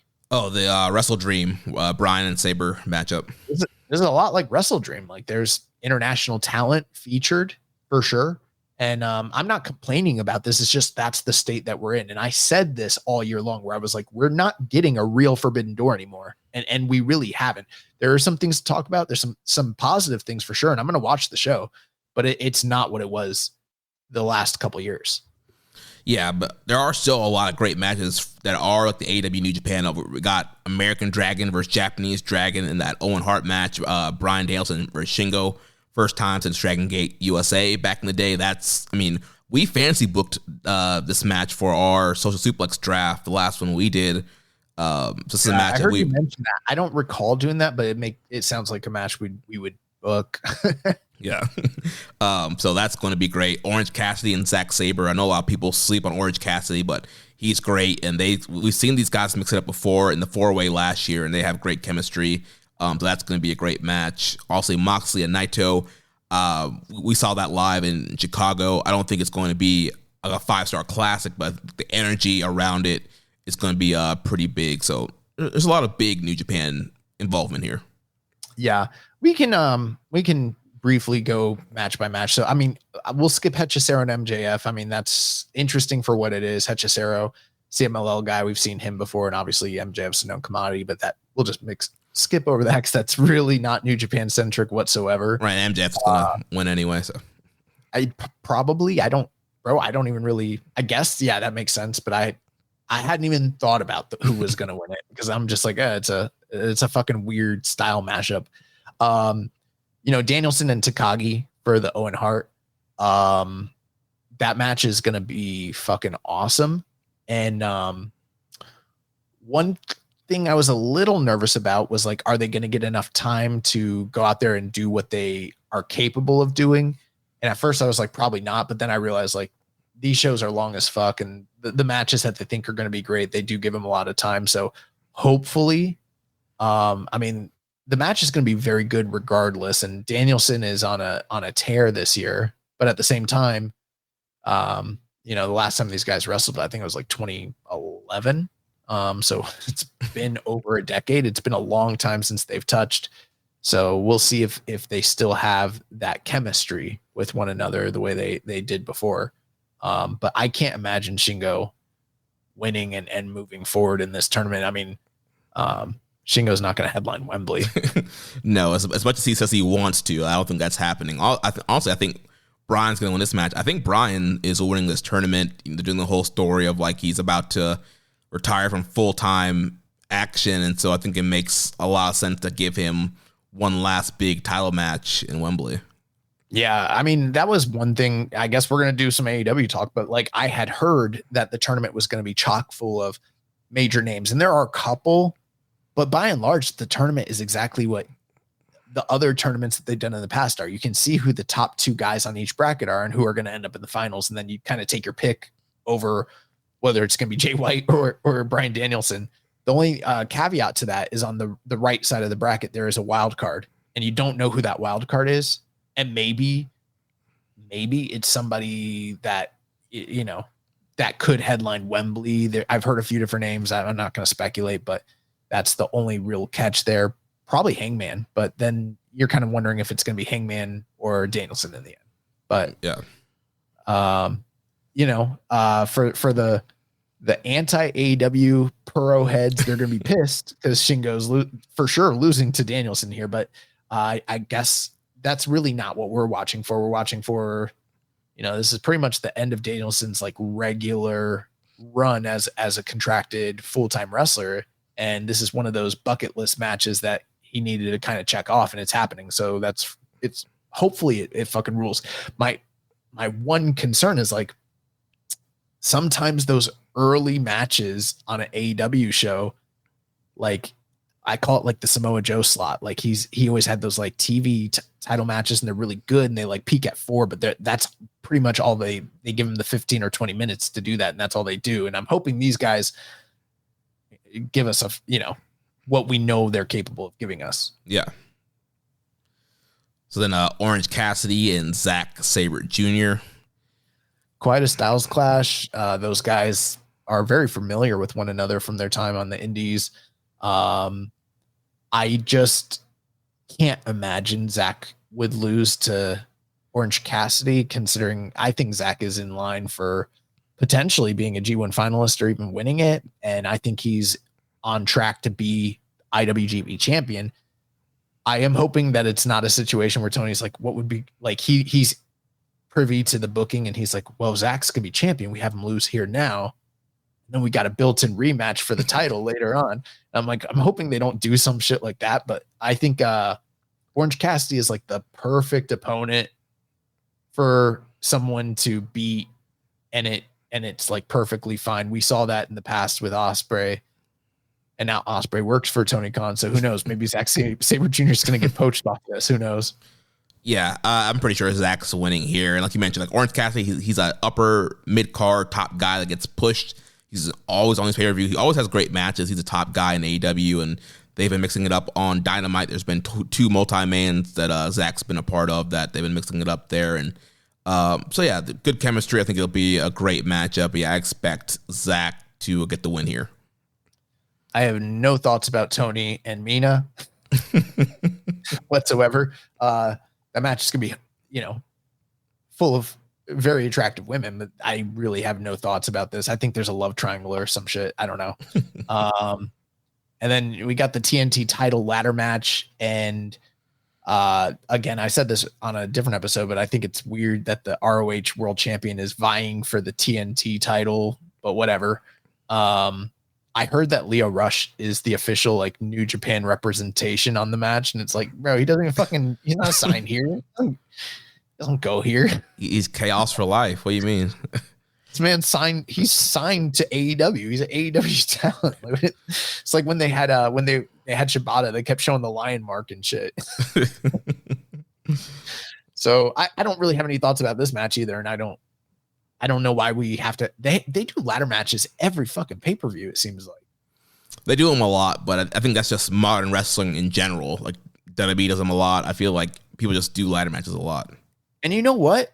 rarely do these multi-man ladder matches for AEW in particular ever really deliver. Yeah, I think they end up being like really good, but I think the bar has been set very high. You know, you go back to that NXT takeover, that North American ladder match. Like, there's been a lot of really great multi-man ladder matches that have been done over the years. That not just that, but like also some of those Money in the Banks back in the day. That shit's like kind of hard to. And plus, this stuff's not for like main event spots or anything. This is like lower mid card, and it not like the mid card where it's like you're out to prove yourself, and if you do really well, you're gonna get pushed. It's more just like we gotta have some entertaining ladder shit. And so these guys go out there and they work hard, but they don't work too hard because they know what it is.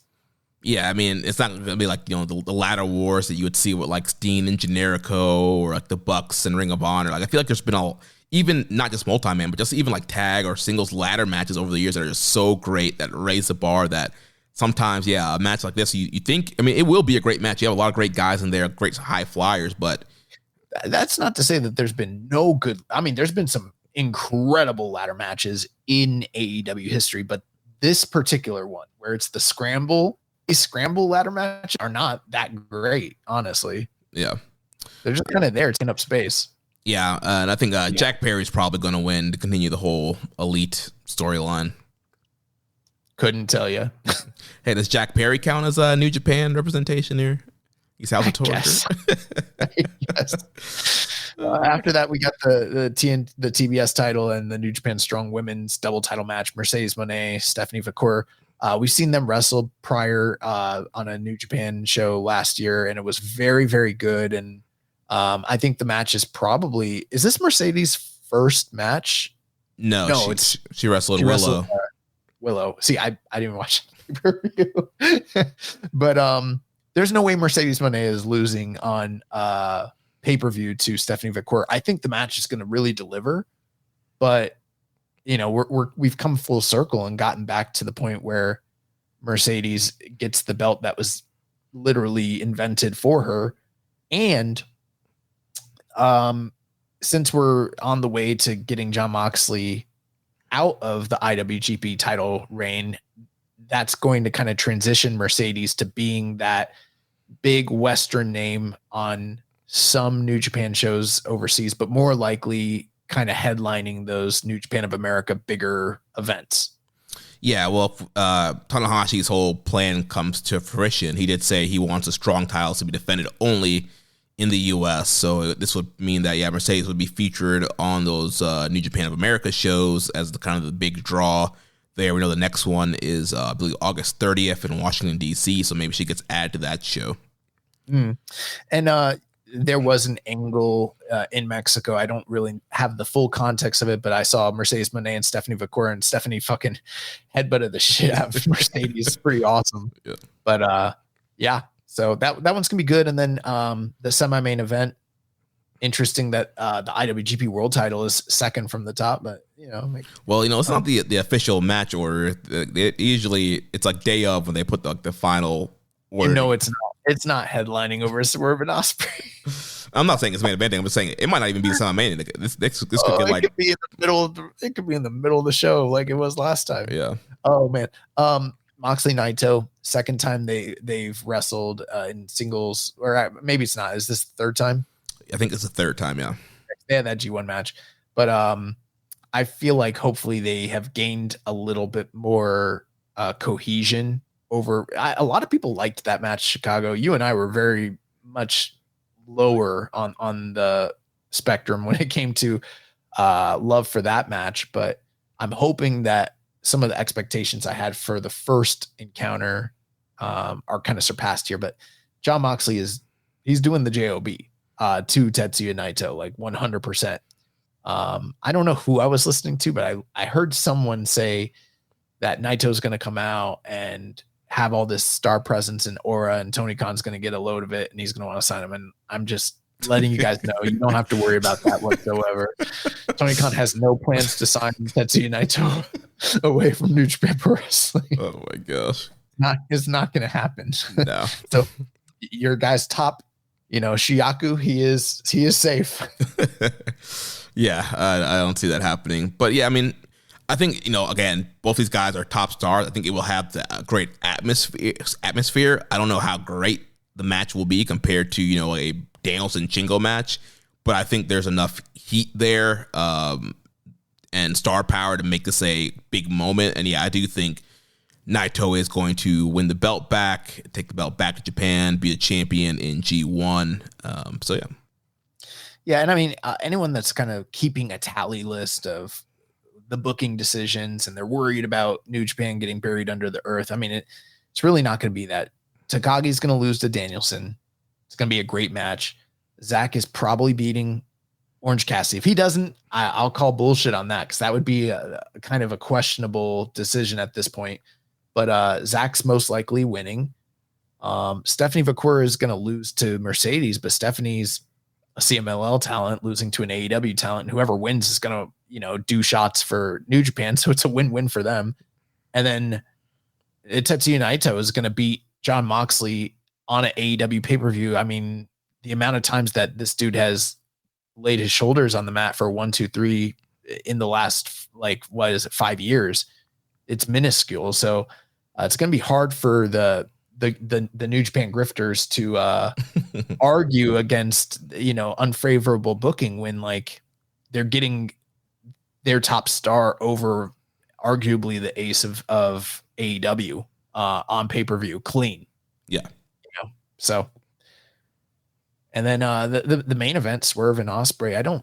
Obviously that's an AEW exclusive match. That's the one thing I could probably criticize a little bit is the fact that we're not getting those sort of dream match scenarios that we'd sort of envisioned here. But this match makes all the sense in the world because they got to do this now because everyone is screaming for Ospreay to headline Wembley and he's probably not going to win. It wouldn't make sense for him to get the big win at Forbidden Door and then go in as champion. So he's going to lose here to kind of cool him down. And then Strickland's going to go in as champion. And then Ospreay's going to have a career arc where he probably, I wouldn't be surprised if at the end of Wembley, he comes out and challenges whoever's the champion or does a motivational speech somewhere and says my goal is to headline this show next year or something like that,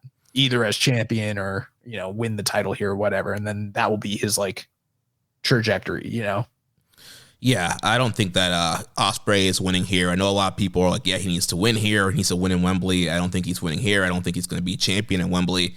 They did tease Will versus MJF. I think that's going to be the Wembley match for him, probably defending the international title against MJF there. And yeah, I think the main event's probably going to end up being Swerve and Danielson. I think Danielson's winning that tournament. The only thing I would say, it would not make sense for him to win here because if he wins here, sure, he's going into Wembley as champion and you can make the argument that is meaningful, but him winning it in the UK at Wembley, that's the real moment that you want, not him coming in as champion. Right. The only thing that could have made sense to me is if you wanted to do this, he loses here, but then we know the match is going to fuck. And if it was hot enough and the story was told, they could do the return match at Wembley and then do the title change there. But they've already said that the winner of the Owen is going to go in and headline. Well, he could be the wild card. Why would he be the wild card when he's already getting, when the bracket's already been announced and he's getting the title shot on pay-per-view right now? That would be bad booking. I agree, but there's a lot of people that are like, Will has to be in this tournament. Will has to be at Wembley in the main event. So that's literally the only way you could do it. The only way that's good storytelling, right? And it's still going to be illogical because how can you be the wild card when you're already getting a title shot right now? And the tournament started. And the tournament has started. So maybe you're using this wild card as a gimmick to conceal the fact that you're going to put Will Ospreay into the tournament later, which, a lot of people will give their booking, the pass on shit like that. I think it's dumb, but maybe they would do that. But the only way that makes sense is if you want Will Ospreay to go to the final and then lose to Bryan Danielson because of the match they had earlier this year. Mhm. And you want Bryan Danielson to beat a super meaningful opponent, and who would be more meaningful for him to beat on the way to Wembley than Ospreay? And then it's truly heartbreaking for Ospreay because he lost here and then he loses in the Owen, and he was so close both times. And then nobody is going to be clamoring for him to be the guy in the tournament or in Wembley because he blew his shot twice. Right. Yeah. So that's the story you could tell. Unless, I mean, who knows? Maybe they have him beat Danielson twice and then they do the rematch at Wembley and he beats Swerve. You could do that, but I just feel like it's kind of blowing your load early. You know, like there's money in this chase. Right. There's a story to tell, there's a character to develop. I mean, Ospreay's not going anywhere, you know. As long as he doesn't get injured, like there's going to be Wembley probably next year. Like there's stuff you could do with him where that's his goal. He's chasing this main event and you don't give it to us right away. And that could be your big, you know, draw for next year. Like, you know, Will's on the chase to win a title in Wembley. You know, and one thing I will say, obviously I'm not watching AEW as regularly as I have in the past, but and most of that's just due to schedule stuff. It's not because I don't like AEW, but putting that aside, Will is definitely having great reactions with the live audiences and he's having great matches, but he's not really making a huge difference when it comes to attendance and when it comes to the ratings. And they just had one of the worst ratings they have ever had on Wednesday night. That might be an aberration and hopefully things turn around for them. But for the amount of money that they have signed this guy for, and for him to not be like drawing at this point, what does that tell you? Does that mean he's not a star? No, it means that he's not ready right now to be given the belt to be the guy to carry the company. The only way this works, because obviously the proof is in the pudding. Obviously, Will Ospreay is a huge star, but it's like it's too early right now. Even if he's having 5-star matches and he's getting incredible live reactions, he's not a needle mover yet. If they give him a motivation, an early failure and a chase and a goal, and then he has to overcome the odds and people can get invested in it. That's what they did with Swerve. And that's what worked to get Swerve to the point where he's at, where people were clamoring for it. And there's still people that are critical on his level of star power. But if you do this with Will now and you have him win the Owen or you have him win the title now, it's way too early. And people would bury the fuck out of Tony Khan, his booking, their business sense, because he's not a star yet. He's a star in the making. And you don't make him by just throwing the title on him. It's not time. They need to have a story arc for the guy so that he can become a meaningful star. And a lot of people think he's going to be like the top guy in AEW. And you don't do it by giving him the belt now. He's not ready for it. I mean, if he was coming in like Hulk Hogan in 1984 and business was moving and like the roof was, you know, going off the place, sure, put the title on him, but it's not time. Right. Or even like, you know, Hogan coming to WCW or like a big like WWE star going to WCW and really changing the landscape of things. Like Will is not like he's coming from Japan. Like he's a star in Japan. He's never been on American TV. Like he's still being developed. And I feel like with Swerve, you know, they spent a lot of time building and investing in Swerve. And like you mentioned, they did a great job building to that title win. And Swerve is starting to move stuff. You look at Swerve's segments, like his segments are drawing ratings. I don't know about attendance so much because I mean they're kind of down on attendance, but they're struggling. Yeah. Swerve is definitely a star, and they've been building him, and at least he's drawing on TV, and he's getting great reactions in the buildings, and so I think Swerve's a guy you want to keep investing in and keep building up, and I think Swerve deserves to be in that main event in Wembley. Yeah, I totally agree with that, and this is probably a little bit more AEW talk than we've ever really done, but I don't know. Like I'm not the greatest booking mind that's out there, but even I can see why would you put the title on Ospreay yet? He's not He's not ready for it. You know, not that he's not talented enough to carry it. We've seen him in the role as a champion, and he's the fucking man. It's just, it's all about timing these things, and now is not the time to do it when he's an unproven commodity. You know, you don't just give him the ball and say, run with it, kid. You got to build that up and, you know, manufacture that moment so that it crescendos at a time where it makes the most sense business wise.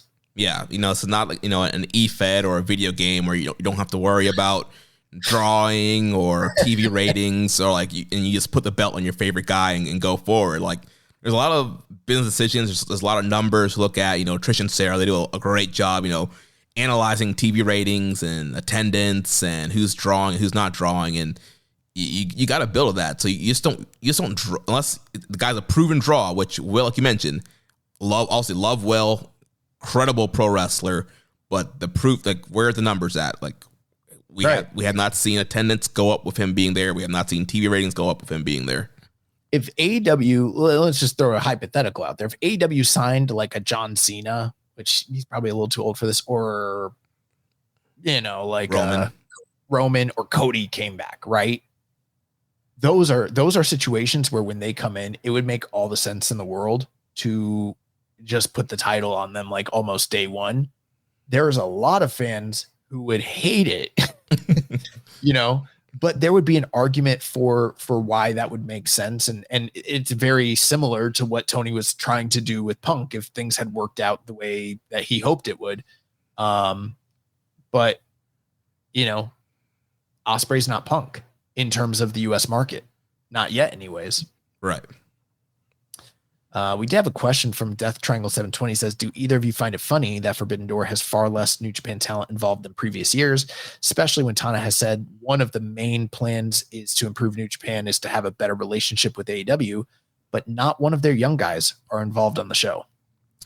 Yeah, I mean, it's like what you said earlier. Like, we kind of already knew the score going into this year, what things are going to be, so it's not surprising. I don't find it funny. Just the state of where things are at right now, and I think, like you mentioned, there's going to be some big New Japan wins. Like, Saber's going to beat Orange, and Naito's going to beat Jon Moxley. So I think from that standpoint, like, that does make New Japan look good to have two of their top guys on a big pay-per-view beating two top AEW guys. So I think from that standpoint, it is going to make New Japan look good. Yeah. And, you know, from a booking standpoint, it's probably so much easier for Tony Khan to be like, okay, I only have these couple handful of New Japan meaningful matches where I've got to protect certain people and put them over. And instead, like, you know, in years past, there's probably been so much negotiation and politics involved with that entire process. And this is probably, you know, much less so. Plus, like you said, there's only been 8 matches announced. They usually have like, what, 12, including pre-show? Yeah, it's usually like 4 matches on the pre-show. There'll probably be more matches on the main card. I think they teased the Learning Tree, Jericho, Brian Keith, and Big Bill against Joe, Shibata, and Hook at the match. So there's going to be other stuff that happens. Not a New Japan match. It's not, but I'm just saying, like, there's going to be more matches, whether it's New Japan or not, announced. Right. And we've seen New Japan guys have been on TV recently, like TMDK, Hayes and Nichols have been on there. There's been other guys popping up in there. So I think that there's a possibility that, especially with the next Soul show not airing, not being until July 3rd, like, we could see some more guys come over. I don't want to speak out of turn, and because I haven't looked at obviously, if you're listening, if you're this deep in the show, you already know that I don't know the schedule. So I don't know what the travel would be between like this show and then the July 3rd show. So I'm not trying to imply that, you know, they should do XYZ without having consulted what the logistics of it all look like. That being said, putting that aside, I think that it is a huge misstep to not have at least one showcase spot for the Reiwa guys, whether that's Yota Tsuji or Shota Umino. Obviously, Shooter's out until G1, so that's kind of out the window. But you got Gabe Kidd, you got Yota Tsuji. Obviously, there's always Narita and Uemura, but for the Western market, I think those two guys I first named, Tsuji and Gabe Kidd, they kind of translate better and make more sense in the fact that there's not a spot anywhere for any of those guys. And even if you add them after the fact that there's no promotion behind it doesn't speak volumes to the benefit of even having them on the show at this point. So, you don't want those guys being thrown on as afterthoughts later on. Right. And I'm pretty sure, I think Gabe Kidd's going to be on Rampage this Friday, teaming up with Roddy Strong. So maybe that builds to something. So again, I think more matches will be announced. But like you said, there should be some promotion of some of the young guys. Yeah. And, with a Gabe Kidd, could Gabe Kidd get thrown on last minute and it'd be okay given his status and role in New Japan? Sure. But like Asuji's like a prime guy where it's like, why the fuck isn't he on here it doesn't even have to be a singles match, but like, why isn't LIJ featured in some prominent position on the show? What about Hiromu? What about, Suji? Like why isn't that happening? Right. You could easily do like Suji, Hiromu, and Teton versus some AEW trio. There's a lot of New Japan talent that you could point to that are big names that could easily have been on here. Like Desperado is one, or even an ELP, a guy that has been involved prominently on these shows in the past. Like I don't get it. Even Ishii, who's a big name in the U.S., gets great reactions in the U.S. Like nothing for him either. But I think it's more biting when the young guys aren't even featured. And that's one big negative on the show for sure. Yeah.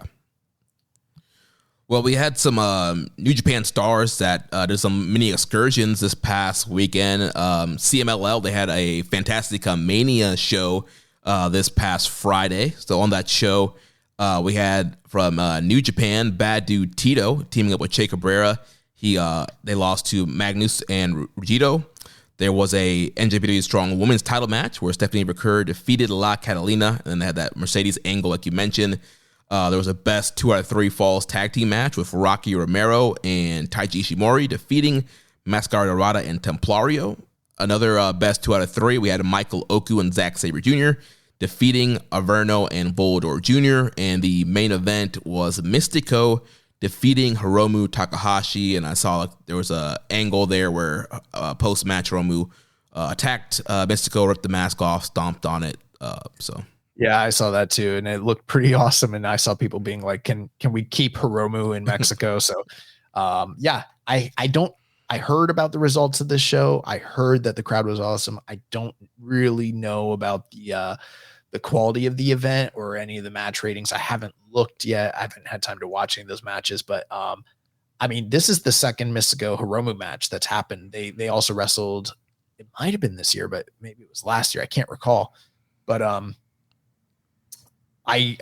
hoping that this match really delivered. I think the first one was a little underwhelming, but this one main evented a hot Arena Mexico. Yeah. So. And then they had their Saturday show, Sábados de Coliseo. There was a 2 out of 3 falls. Hechicero defeating Zack Sabre Jr. And then another best 2 out of 3 falls tag match with Mystico and Taiji Ishimori defeating Hiromu and Volador Jr.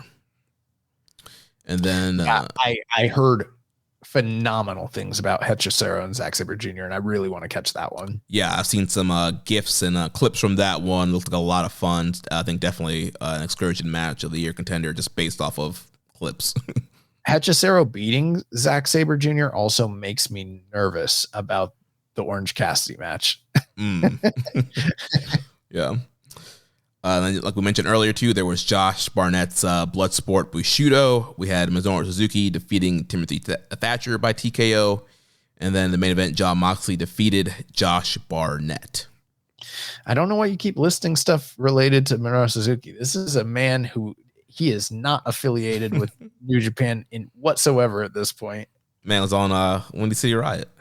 That's his only match in the entire calendar year. And it was just because it happened to line up with his U.S. dates because he was working, he's meeting up with his U.S. girlfriend or whatever the fuck it is he does over here. Yeah. But I want to check out that Moxley Barnett match for sure. Let's jump into the news here. So upcoming we have, and again, I keep forgetting that you're doing these Donovan deep dives. Donovan digests.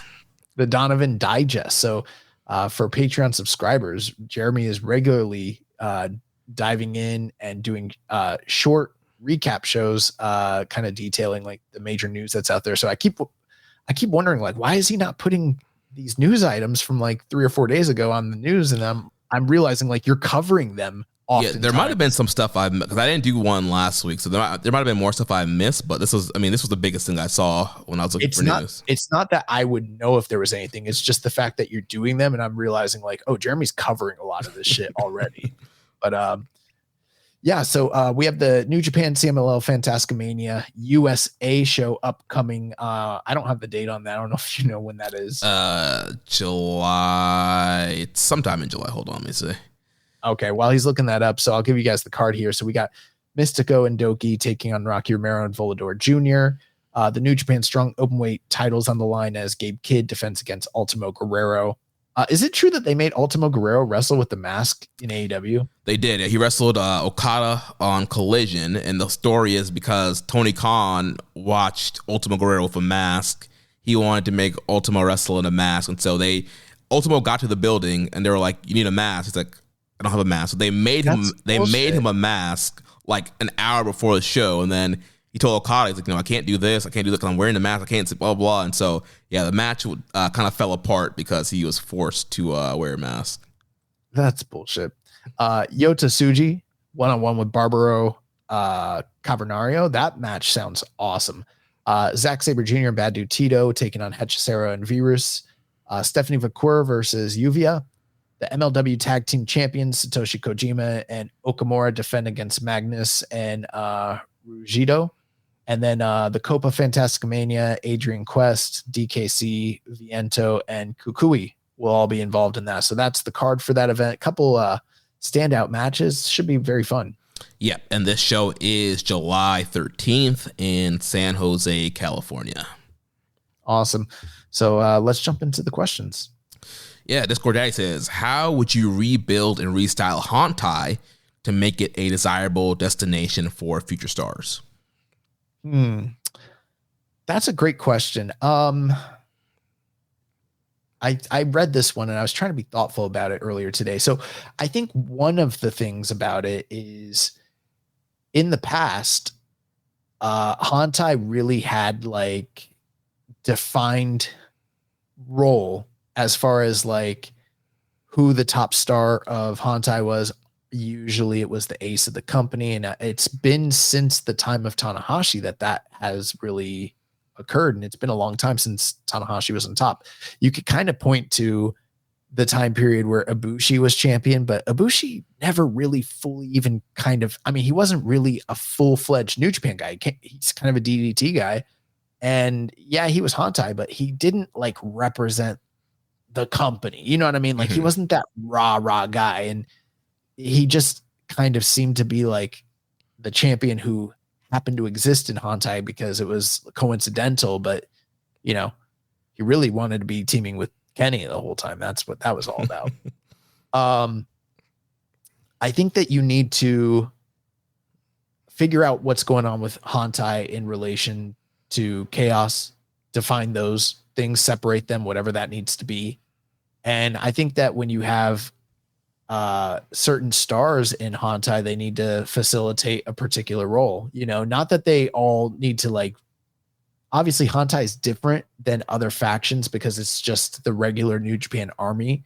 But you need to have a defined mid card, upper mid card, main eventer, tag team, top junior tag team. I mean, there's a lot of spots there within that organization where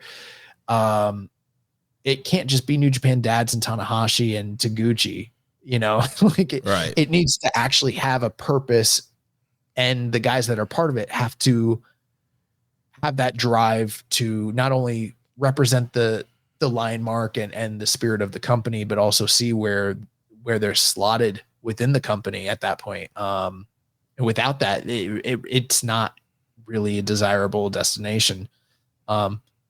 I hate to say this, but Tanahashi has to decrease so that somebody else, I don't know who it is, but whoever they want to push, Shooter probably, so that Shota, can like ascend as being the top guy, and that's what's got to happen.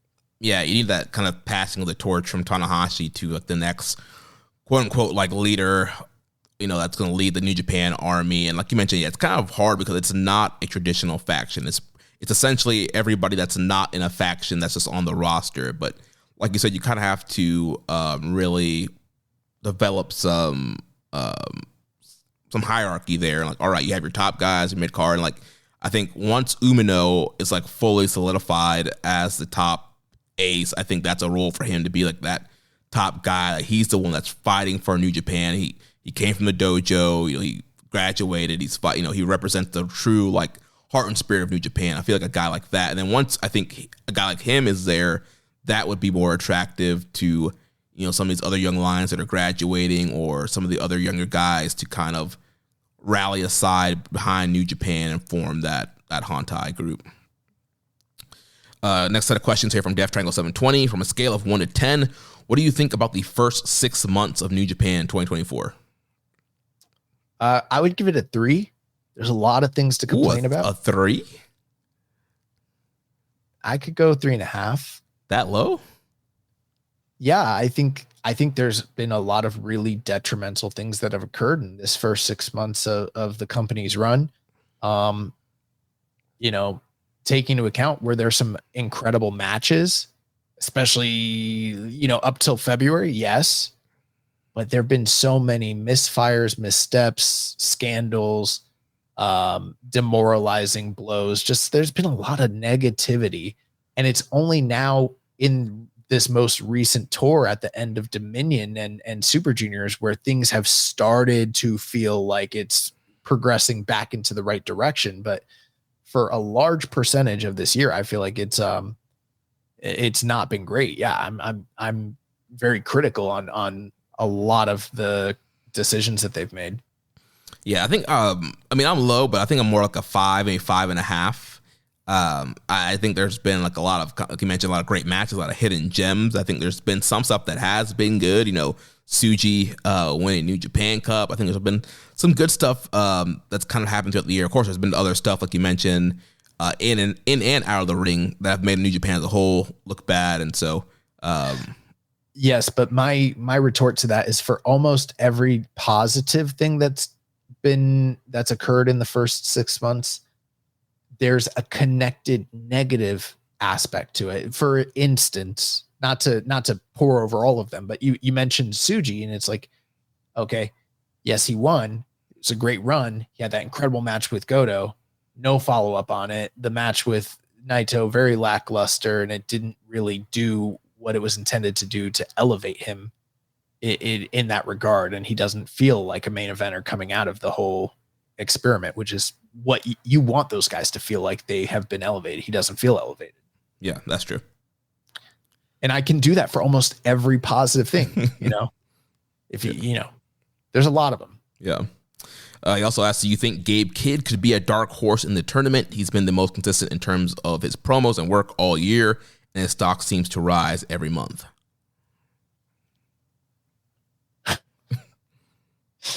Answer that.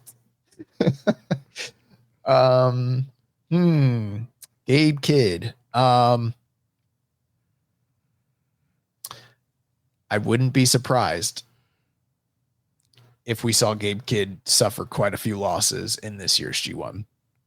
I mean, he's in a tough block. He's in the A block. Naito, Shingo, Saber, even with 3 guys advancing, Umino, like there's a lot of guys that he would have to beat to get to the top 3. Listen, this was one of those things where I was like, I don't know how to really talk about it on the show, and I'm not going to delve into it. We had people reach out to us and kind of tell us, some tea. I don't know how true any of it is, but what I would say is this, and I hate to send business elsewhere, but those JCast guys, they've got like some major scoops sitting in their deli. I think you got to pay for it, but if you want to know what's going on with Gabe Kidd, you might want to pay those guys. Oh man, we don't have to because we have people reaching out to us. But all I'm saying is I don't know. I can't say for sure. But what I would say is there might be some booking of Gabe Kidd where if later this year you see him drop that title in short order or get have less of a winning record in the G1 than you're expecting, then don't be surprised. All right, moving on. Rainbow Six has some weird stuff in there. I wouldn't know. I'm not in there, so I couldn't tell you. I mainly just lurk in the JCast Discord. Joel did tag me in something today in there. So, oh, really? Yeah, because they were talking about fantasy booking like a double elimination G1 thing, and he tagged me. He's like, Jeremy, you should do this on your Patreon thing or whatever. So that was like the first time I've been like tagged and I actually responded to something in there. Other than that, I just kind of lurk or, vanity search to see if they're like burying us in there. Are there people burying us in there? I think during those years where there was some heat between us, I think there was some burial of us, but there's never heat on our side. But also, I think we're both shows we're in good standing right now. So I haven't seen any burials lately. Yeah, gotcha. But I'm not going to delve into any further, but all I'm going to say is don't be surprised if there's some Gabe kid, he suffers some losses. That's all I'm going to say. Fuck those guys if you want to know listen to the latest episode of JCast and tell me that those guys aren't fucking giving away.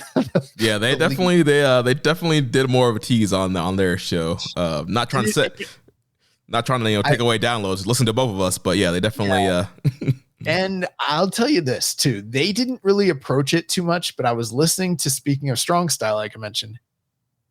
I know those guys they're Fight Game Media, so they're like Wrestling Observer. They don't really like always give it away, but like they're kind of connected too. I bet they seem to know as well because they were kind of like tiptoeing around it. And I listened to who knew this scoop or rumor and who didn't, and like no one else seemed to approach it, but those two podcasts in particular, like they know.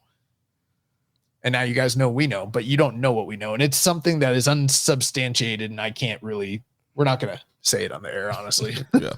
So moving on, Death Triangle asks, who do you think is a dark horse in the G1? I don't know. Ishii. If he even gets in. I don't know.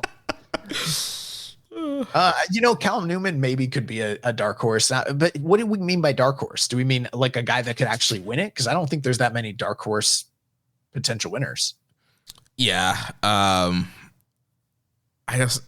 feel like there are guys that are kind of like they're the ones who you think could win or the ones that are going to have a chance of winning.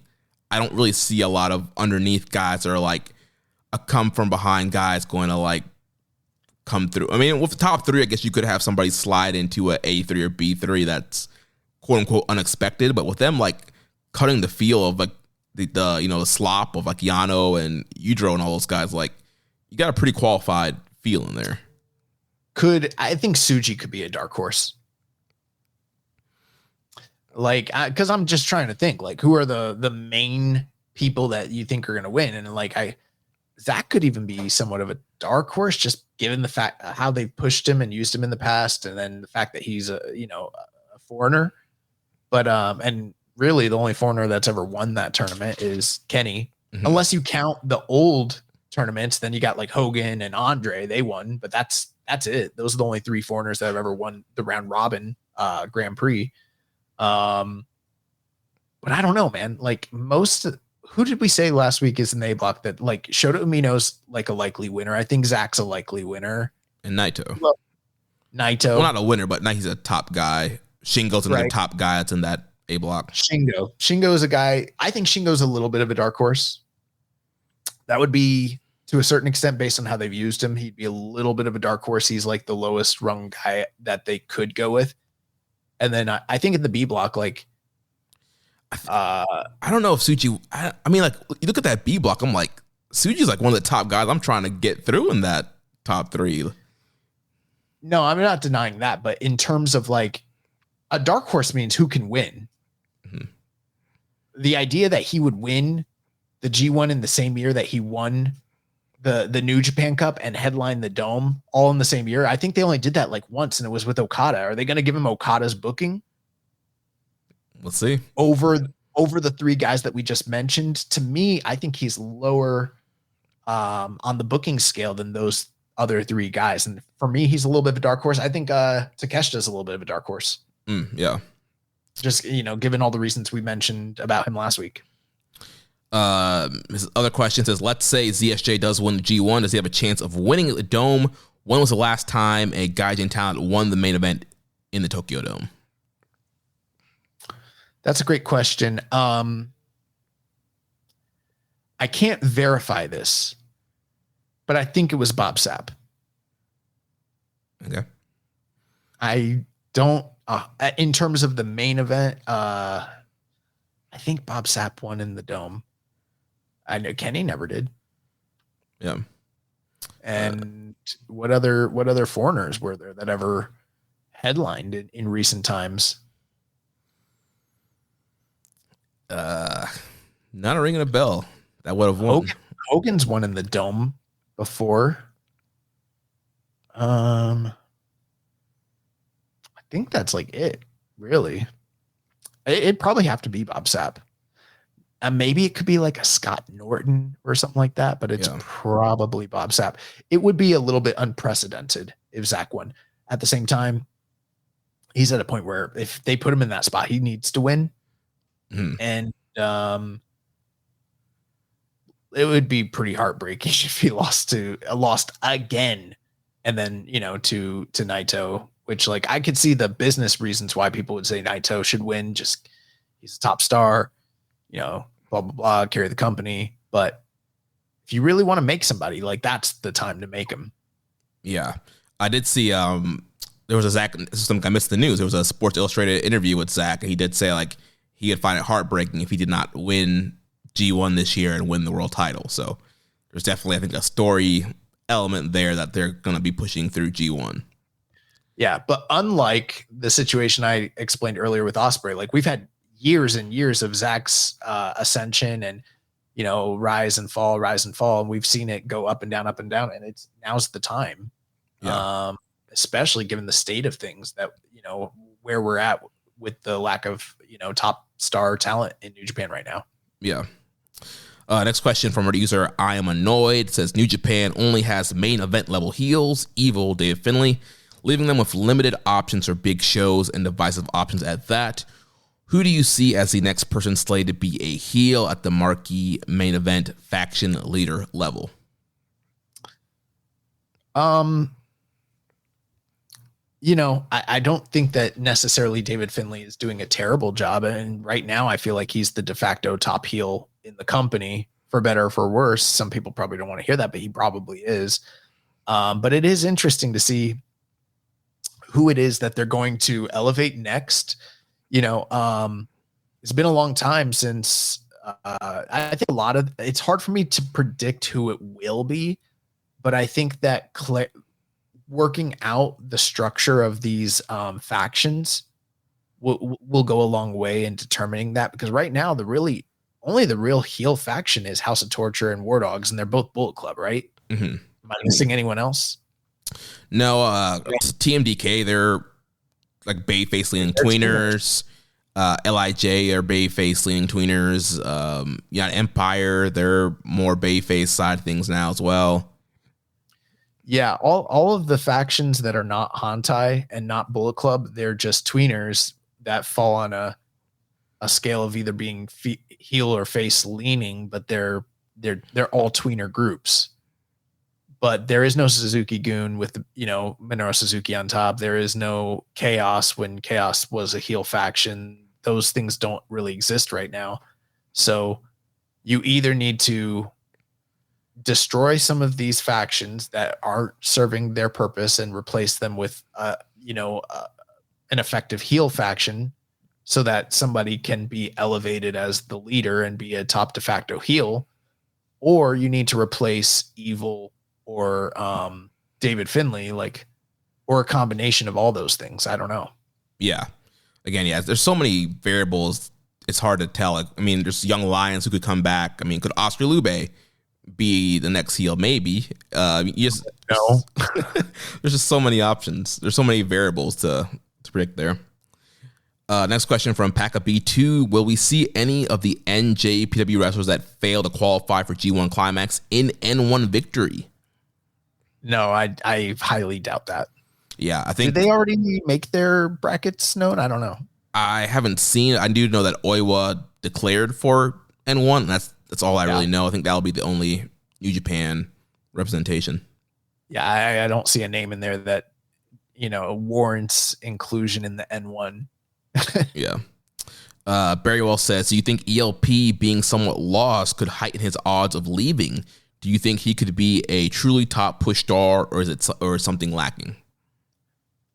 He could be a potential dark horse, not necessarily to win it, although I would love that.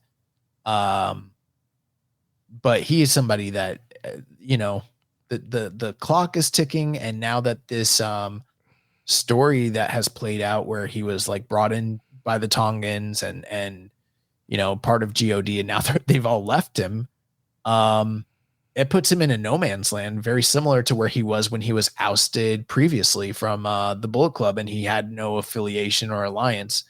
And they do have an opportunity present in front of them to catalyze that and catapult this guy. Yeah. I think ELP, I mean, he's a very talented guy. And yeah, I think now is the time, with Hikuleo being gone, God being gone, like, and he's not in Bullet Club, there's definitely a chance to really, you talk about making Hontai stronger, making him like really embrace the Lion mark and kind of doing that push. I think he's definitely a foreigner that you could help, especially with so many foreigner slots kind of open and Zach being the main top one. I think there's definitely room to elevate another foreigner.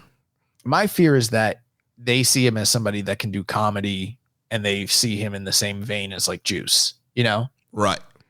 And I think he's got the potential to be a top star for the company. And, I think he's closer. I'm not saying he's quite this, but I think he's closer in line with like a Kenny Omega than he is with the Juice Robinson.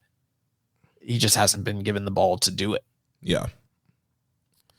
His other question, it's a historical one, but was there ever any hate or heat from the office or the wrestlers on Tenzon after he got injured during his match with both the IWGP and Triple Crown belts on the line? Was his booking, standing, or image affected after?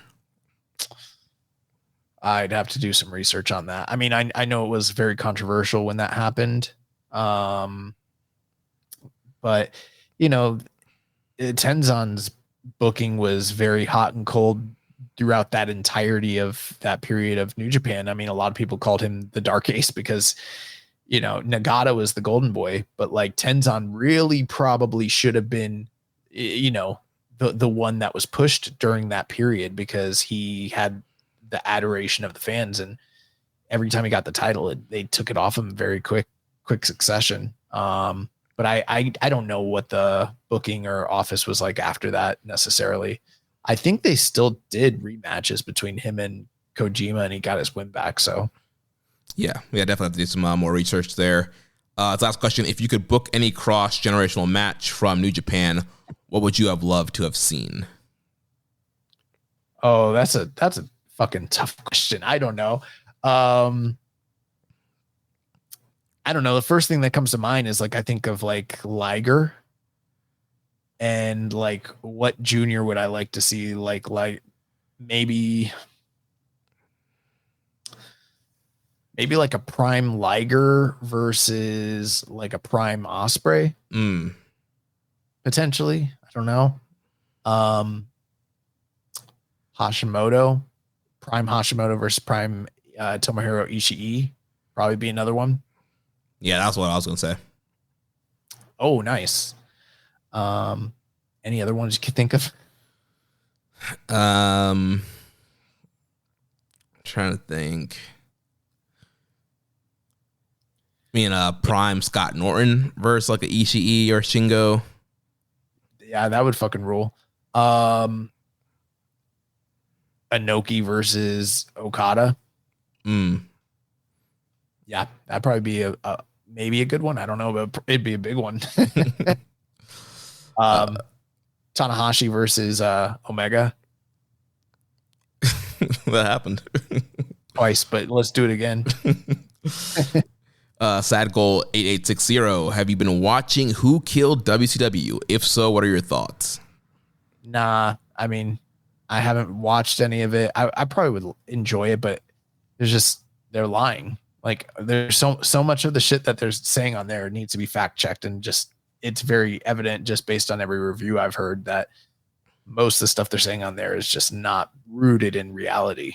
Yeah, I mean, I'm 34 years old, and how many Who Killed WCW documentaries, DVDs, books have there been in our lifetime since WCW is dead? I don't need to watch another one, especially when the main focus is Eric Bischoff and Vince Russo. Like you mentioned, they're just telling a bunch of lies. They're not fact checking. They're not challenging them on any of the stats. It's like, I've seen enough. I've heard enough. Like we don't need any more, dude. The year is gonna be like 2060, and they're still gonna be talking about why WCW failed. Don't need any more. Yeah. Second question says, do you think New Japan will ever actually treat the Never and or Strong openweight championships like actual openweight championships? Why or why not? I hope so, but according to Tanahashi, we need to give them about 12 to 18 months to figure all that shit out. Yeah. I think it's a really easy solution. Just unify them. Well, what he means though is that, like, will we see juniors challenging for the titles? And they've done it a few times in the past, but it is something that needs to be explored more. Yeah. Especially since juniors really don't get very much storylines unless they're in a junior tag team title feud or an IWGP junior title feud. Like they're very rarely are, there might be a one-off program like when we saw Doki wrestle Fujita earlier this year in Taiwan, stuff like that. But by and large, there's just not very many opportunities for the juniors to do much other than eat pins in the multi-man tag team matches, unless they're like the better of the two juniors in their team and they're not the pin eater. If they're Hiromu versus being Bushi, but it would create more opportunity for some of these guys to have something else to do and to go for when there's multiple open weight titles. And that, by my count, there are 4 right now between the TV and the KOPW and the Never and the Strong juniors. And I'm not saying all of them, but some juniors should be challenging for that shit. It's an open weight title. Yeah. I mean, you could easily make Hiromu the Never champion and give him a great run with that. Next question from Less Commission 7252 says, I have no New Japan questions, so I have questions for both Jeremy and Josh. The question for Josh is your knowledge of Takeshi Morishima. The only thing I know about him is that he was the first non-American ROH world champion. Man, I should have read some of these questions ahead of time. I did read some of them, but not all of them. That's a great question. Keep in mind, this is a Shinihan podcast. It's not, I'm not necessarily the greatest like Noah historian, but Takeshi Morishima, he was a Noah guy. I believe he came up through their dojo, and when he was still in his development phase, they brought him over to Ring of Honor, and he was treated like a star, like pretty much right out the gate. And I think that elevated his status in both companies at the same time.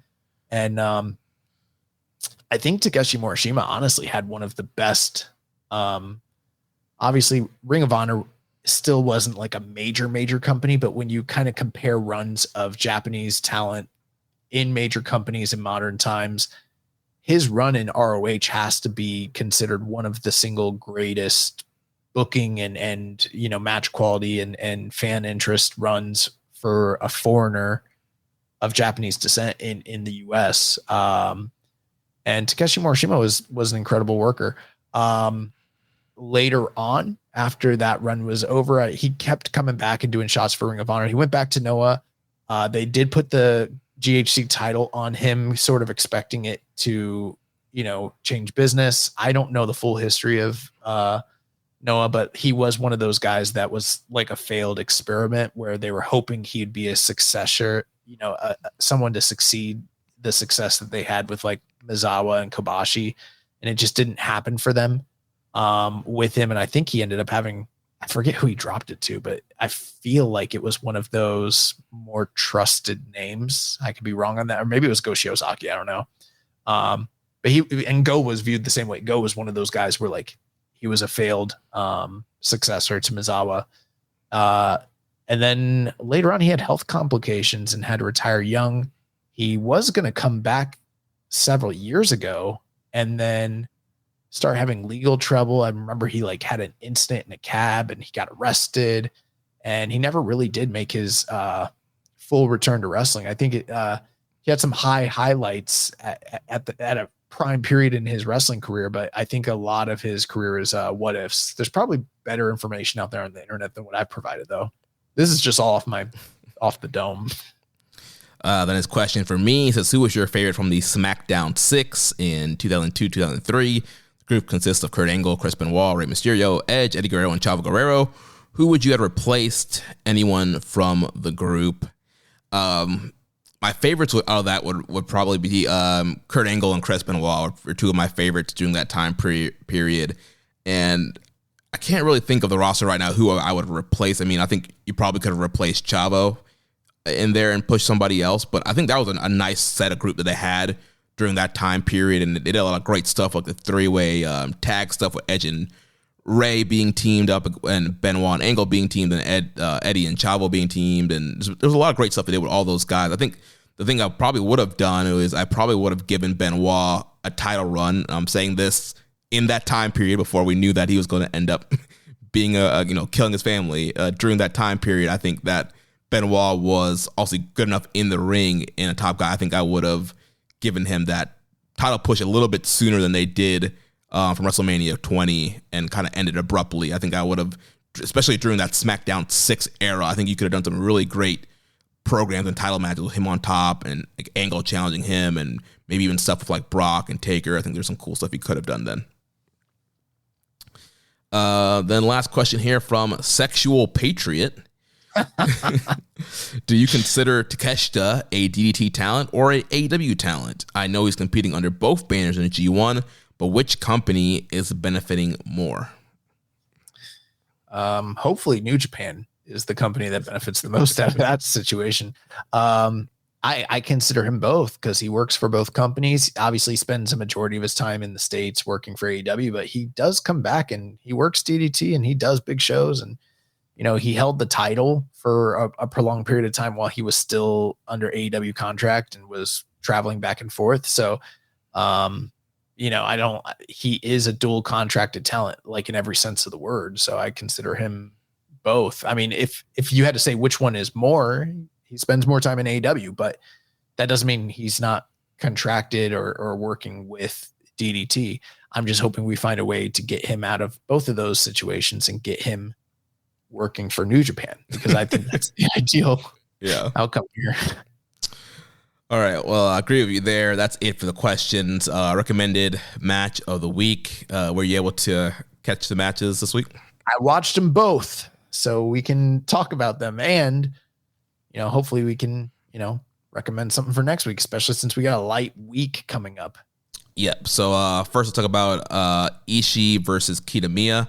What do you think about this one? I was blown away. I really, really, really like this match. I know I heard a lot of people, and I think maybe yourself included, saying that the first match was better. I'd have to I think I like this one better. Oh, okay. But I heard that. Okay, my bad. I was saying I like this one better than the one they had at the UJPW show. Okay. No. The first one though was the match in the early part of the year, January 6th. Yeah.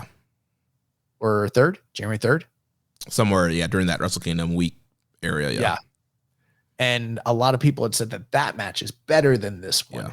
And I remember watching it and feeling like it was very good and like probably consideration for, excursion match of the year, but like it felt a little bit like something was lacking. Like the match was so good. And I was like, they just need a little bit more because it's really great. I like this match better, man. I knew Kitamiya wasn't going to win, obviously, because we know the story at this point, but like, even with that being the case, there were so many times where I'm like, how the fuck did he not win this match? And the crowd was they were so behind him. Dude, that atmosphere, I know it's just in Cork and Hall, but like the crowd was super loud and they were really behind Kitamiya, and they really wanted him to win. And I think that the crowd reaction was one thing that really elevated this match above the first and the third match. And at a certain point, like early on in the match, they're doing their chops and they're brutal, but it's also a little bit formulaic and a little bit sanitized to a certain extent. And I'm like, okay, it's very good, but it's an Ishii match. And then the violence starts escalating. And then at a certain point, probably about the halfway point of the match, Kitamiya starts attacking Ishii's knees, and he starts grounding him, and he starts interspersing like his offense between giving him the high octane, striking offense, but then going back to the legs and trying to, and it was sort of like he had two objections, like to beat Ishii, I'm either going to tap this motherfucker out because I'm taking his legs out, or if that doesn't work, I'm going to drop him on his head. One way or the other, I'm beating him here tonight. And Ishii was like caught off guard because he thought that they were just going to do the bulls locking horns thing. And he was never expecting the leg attack. So he ended up having like a handicap that he had to overcome from a strategy standpoint. And it was a pretty simple story, but it was very effective. And then on top of that, like the violence keeps escalating. They start doing the shoot headbutts. They start doing crazy spears, like crazy tackles and everything like that. It got so good, but down the stretch, Ishii, like he weathered the storm. Kitamiya gassed out. He gave him his all. He didn't have enough to put him away. And then Ishii drops him on his fucking head and pins him. It's so good. This match was phenomenal. I really, really, really enjoyed it. Yeah, part of it kind of reminded me of an Ishii Zack Sabre match because I feel like, with Ishii, like you mentioned, most guys that wrestle Ishii, he kind of sucks them into his match. Like it's the bull, the never style matchup. And then, with guys like Sabre goes, all right, I'm going to throw more submissions. And of course, Sabre gets sucked in sometimes too, but Sabre does kind of throw more submissions. That kind of reminded me like Kitamiya being like, all right, like I can't fully do the never style thing with him. I need to try and throw him off his game and tap him out, which was working for, you mentioned, a bit during the match, but then, yeah, eventually Ishii was kind of able to overcome all that.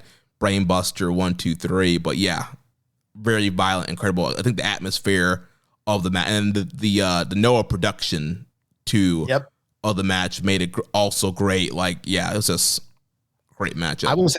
I wanted to watch it on the TV, but I was having trouble getting my Chromecast to work correctly, so I wasn't able to cast it from the app from Wrestle Universe to the TV. So then I ended up doing the workaround where I casted my screen, like not from the app, but my actual phone screen. Yeah.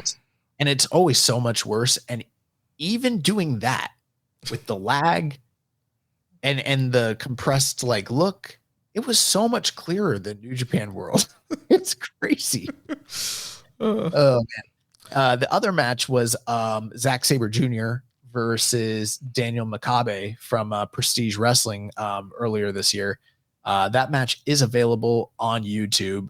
Highly recommend it. I liked it a lot. I'm a little bit lower in terms of my overall like star rating when it comes to the Ishii and Kitamiya match. Totally different type of match. Like these are on total opposite ends of the spectrum. One's like a classic catch, like, strategic style match. And the other one's like just a barn burner, hoss fight. But a lot of similarities between the stories in both of these matches. Yeah, so this was part of Daniel Makabe's retirement tour. He's doing these big matches as he winds down his independent career. And he's known as a wrestling genius, and he's a great technical wrestler. So obviously, wrestling Zach, a big dream match for him. And so, yeah, like you mentioned, this was a pure like who is the better technical wrestler, and these guys just went back. The whole match is exchanging holds, and obviously the main focus was Daniel Makabe is trying to lock in the Makabe lock, which is the cattle mutilation. And Zack Sabre, I think he was mainly focusing on the octopus stretch in this match. And so they're just going back and forth, trying to work into those big holds and exchanging holds and submissions. That's just pretty much what it was. It was like this great who can one up the other guy. And in the end, Zack Sabre Jr. ends up getting the better of Daniel Makabe. Yeah, I have a huge palate for this style of wrestling. There was a lot to love about it and what they were doing. So I have no negatives on the match itself. Especially there was an incredible leg lock exchange where they just kept doing different transitions and maneuvers in the middle of the match. And yeah, it was mostly grappling, but it started to devolve into strikes about the midway point of the match. I felt like Daniel Makabe was getting the better of those exchanges, and he even started to sort of attack Zach with some of those dragon screw leg whips and everything like that. But like you said, ultimately Zach was the better man on that night, and he ended up I don't even know the name of the move, but what is it that he had the gym breaks armbar, and then he hooked the leg over both arms, and then I think it might have been like the hurrah, this is the wonderful year or whatever, you know. I don't know the name of it, but Makabe's trying to get to the ropes, and then he's got the arms trapped with his legs, and then he grabs the legs with his free arms, and he just tied this man up into a million pretzels until like he just couldn't do anything, and he had to do the verbal submission. The crowd was even very good considering the stage of independent wrestling that it was for prestige wrestling.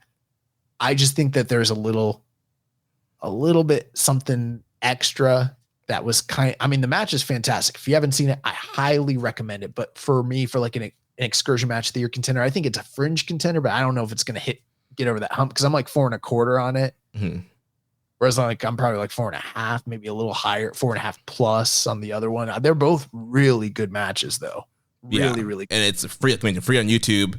Definitely check it out. But I'm on the same ratings with you. Yeah, I'm like 4.25 here, 4.5, like 4.6 on Ishii Kitamiya. So I'm more in favor of Ishii Kitamiya probably making the list versus Makabe and Sabre. Yeah, but I liked the idea of having these two matches with the similar stories, like the more sort of seasoned and heralded top star with the guy that is known for being very similar to that top star and out to prove themselves in that same guy's game. And that's what you saw with Makabe and Kitamiya trying to one up Ishii and Zach. So really, really good stuff. I mean, I can't stress how good both of those are, especially the prestige one. If you really like technical wrestling like these guys, the one thing I thought Makabe, he was fantastic. I thought he gassed a little bit at the very, very tail end there. Yeah, he did look like he was a little tired. a little bit, but like I'm a little bit disappointed to see him retire, because like, not that I'm ever going to be like a real pro wrestler, but I did one time. I was being a little cheeky, and I was on Instagram, and I don't remember what the interaction was, but it was something between me, him, and Chris Bryan. And I did say one day I'm going to wrestle Daniel Makabe, and it's going to be an incredible match. And Daniel saw it and he liked it. But now it's not, how am I going to wrestle him if he fucking retires, you know? Yeah. Better hurry that training up. Sure. All right. Do you have a recommendation for us for this week? There's so many. We're going to have to keep track of this shit. But for now, I will say Josh Barnett versus John Moxley, especially since this is a good week to do it, because he's probably going to drop the title this week anyways. So yeah, that's going to be my recommendation. For me, I'm going to recommend Gabe Kidd versus Kaito Kiyomiya for the GHC title. We can always jump into that Lucha Libre shit later. Yeah. All right. Well, that's going to wrap things up here for us this week. Next week, we'll be back to review Forbidden Door and preview the upcoming New Japan Soul shows. So remember, if you want to watch our show live, see all the behind the scenes hectic chaos that happened today, you can subscribe over at patreon.com/KI Strong Style. Watch the show live. You can listen without ads. You get Dominion Deep Dive, Donovan Digest, all the bonus stuff there behind the paywall. You guys want to be in here, Rambone's, throwing out cryptic, messages that we can't repeat over the air because it gives away the fucking shit we were talking about earlier. If you were here live, you get to see it. Yeah. And connect your own dots. Mm-hmm.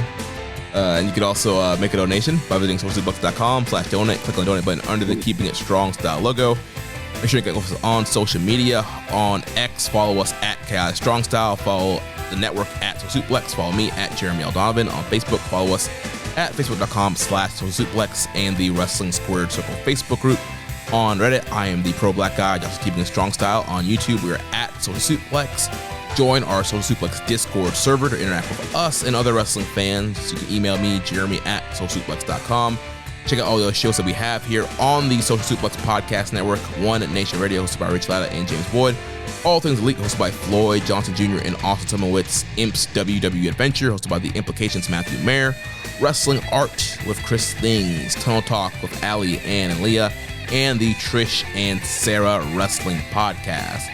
Don't forget to subscribe and leave a rating and review, and we will catch you next week on Keeping It Strong Style, the ace of podcasts.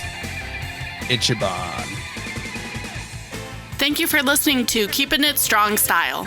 We'll see you next time.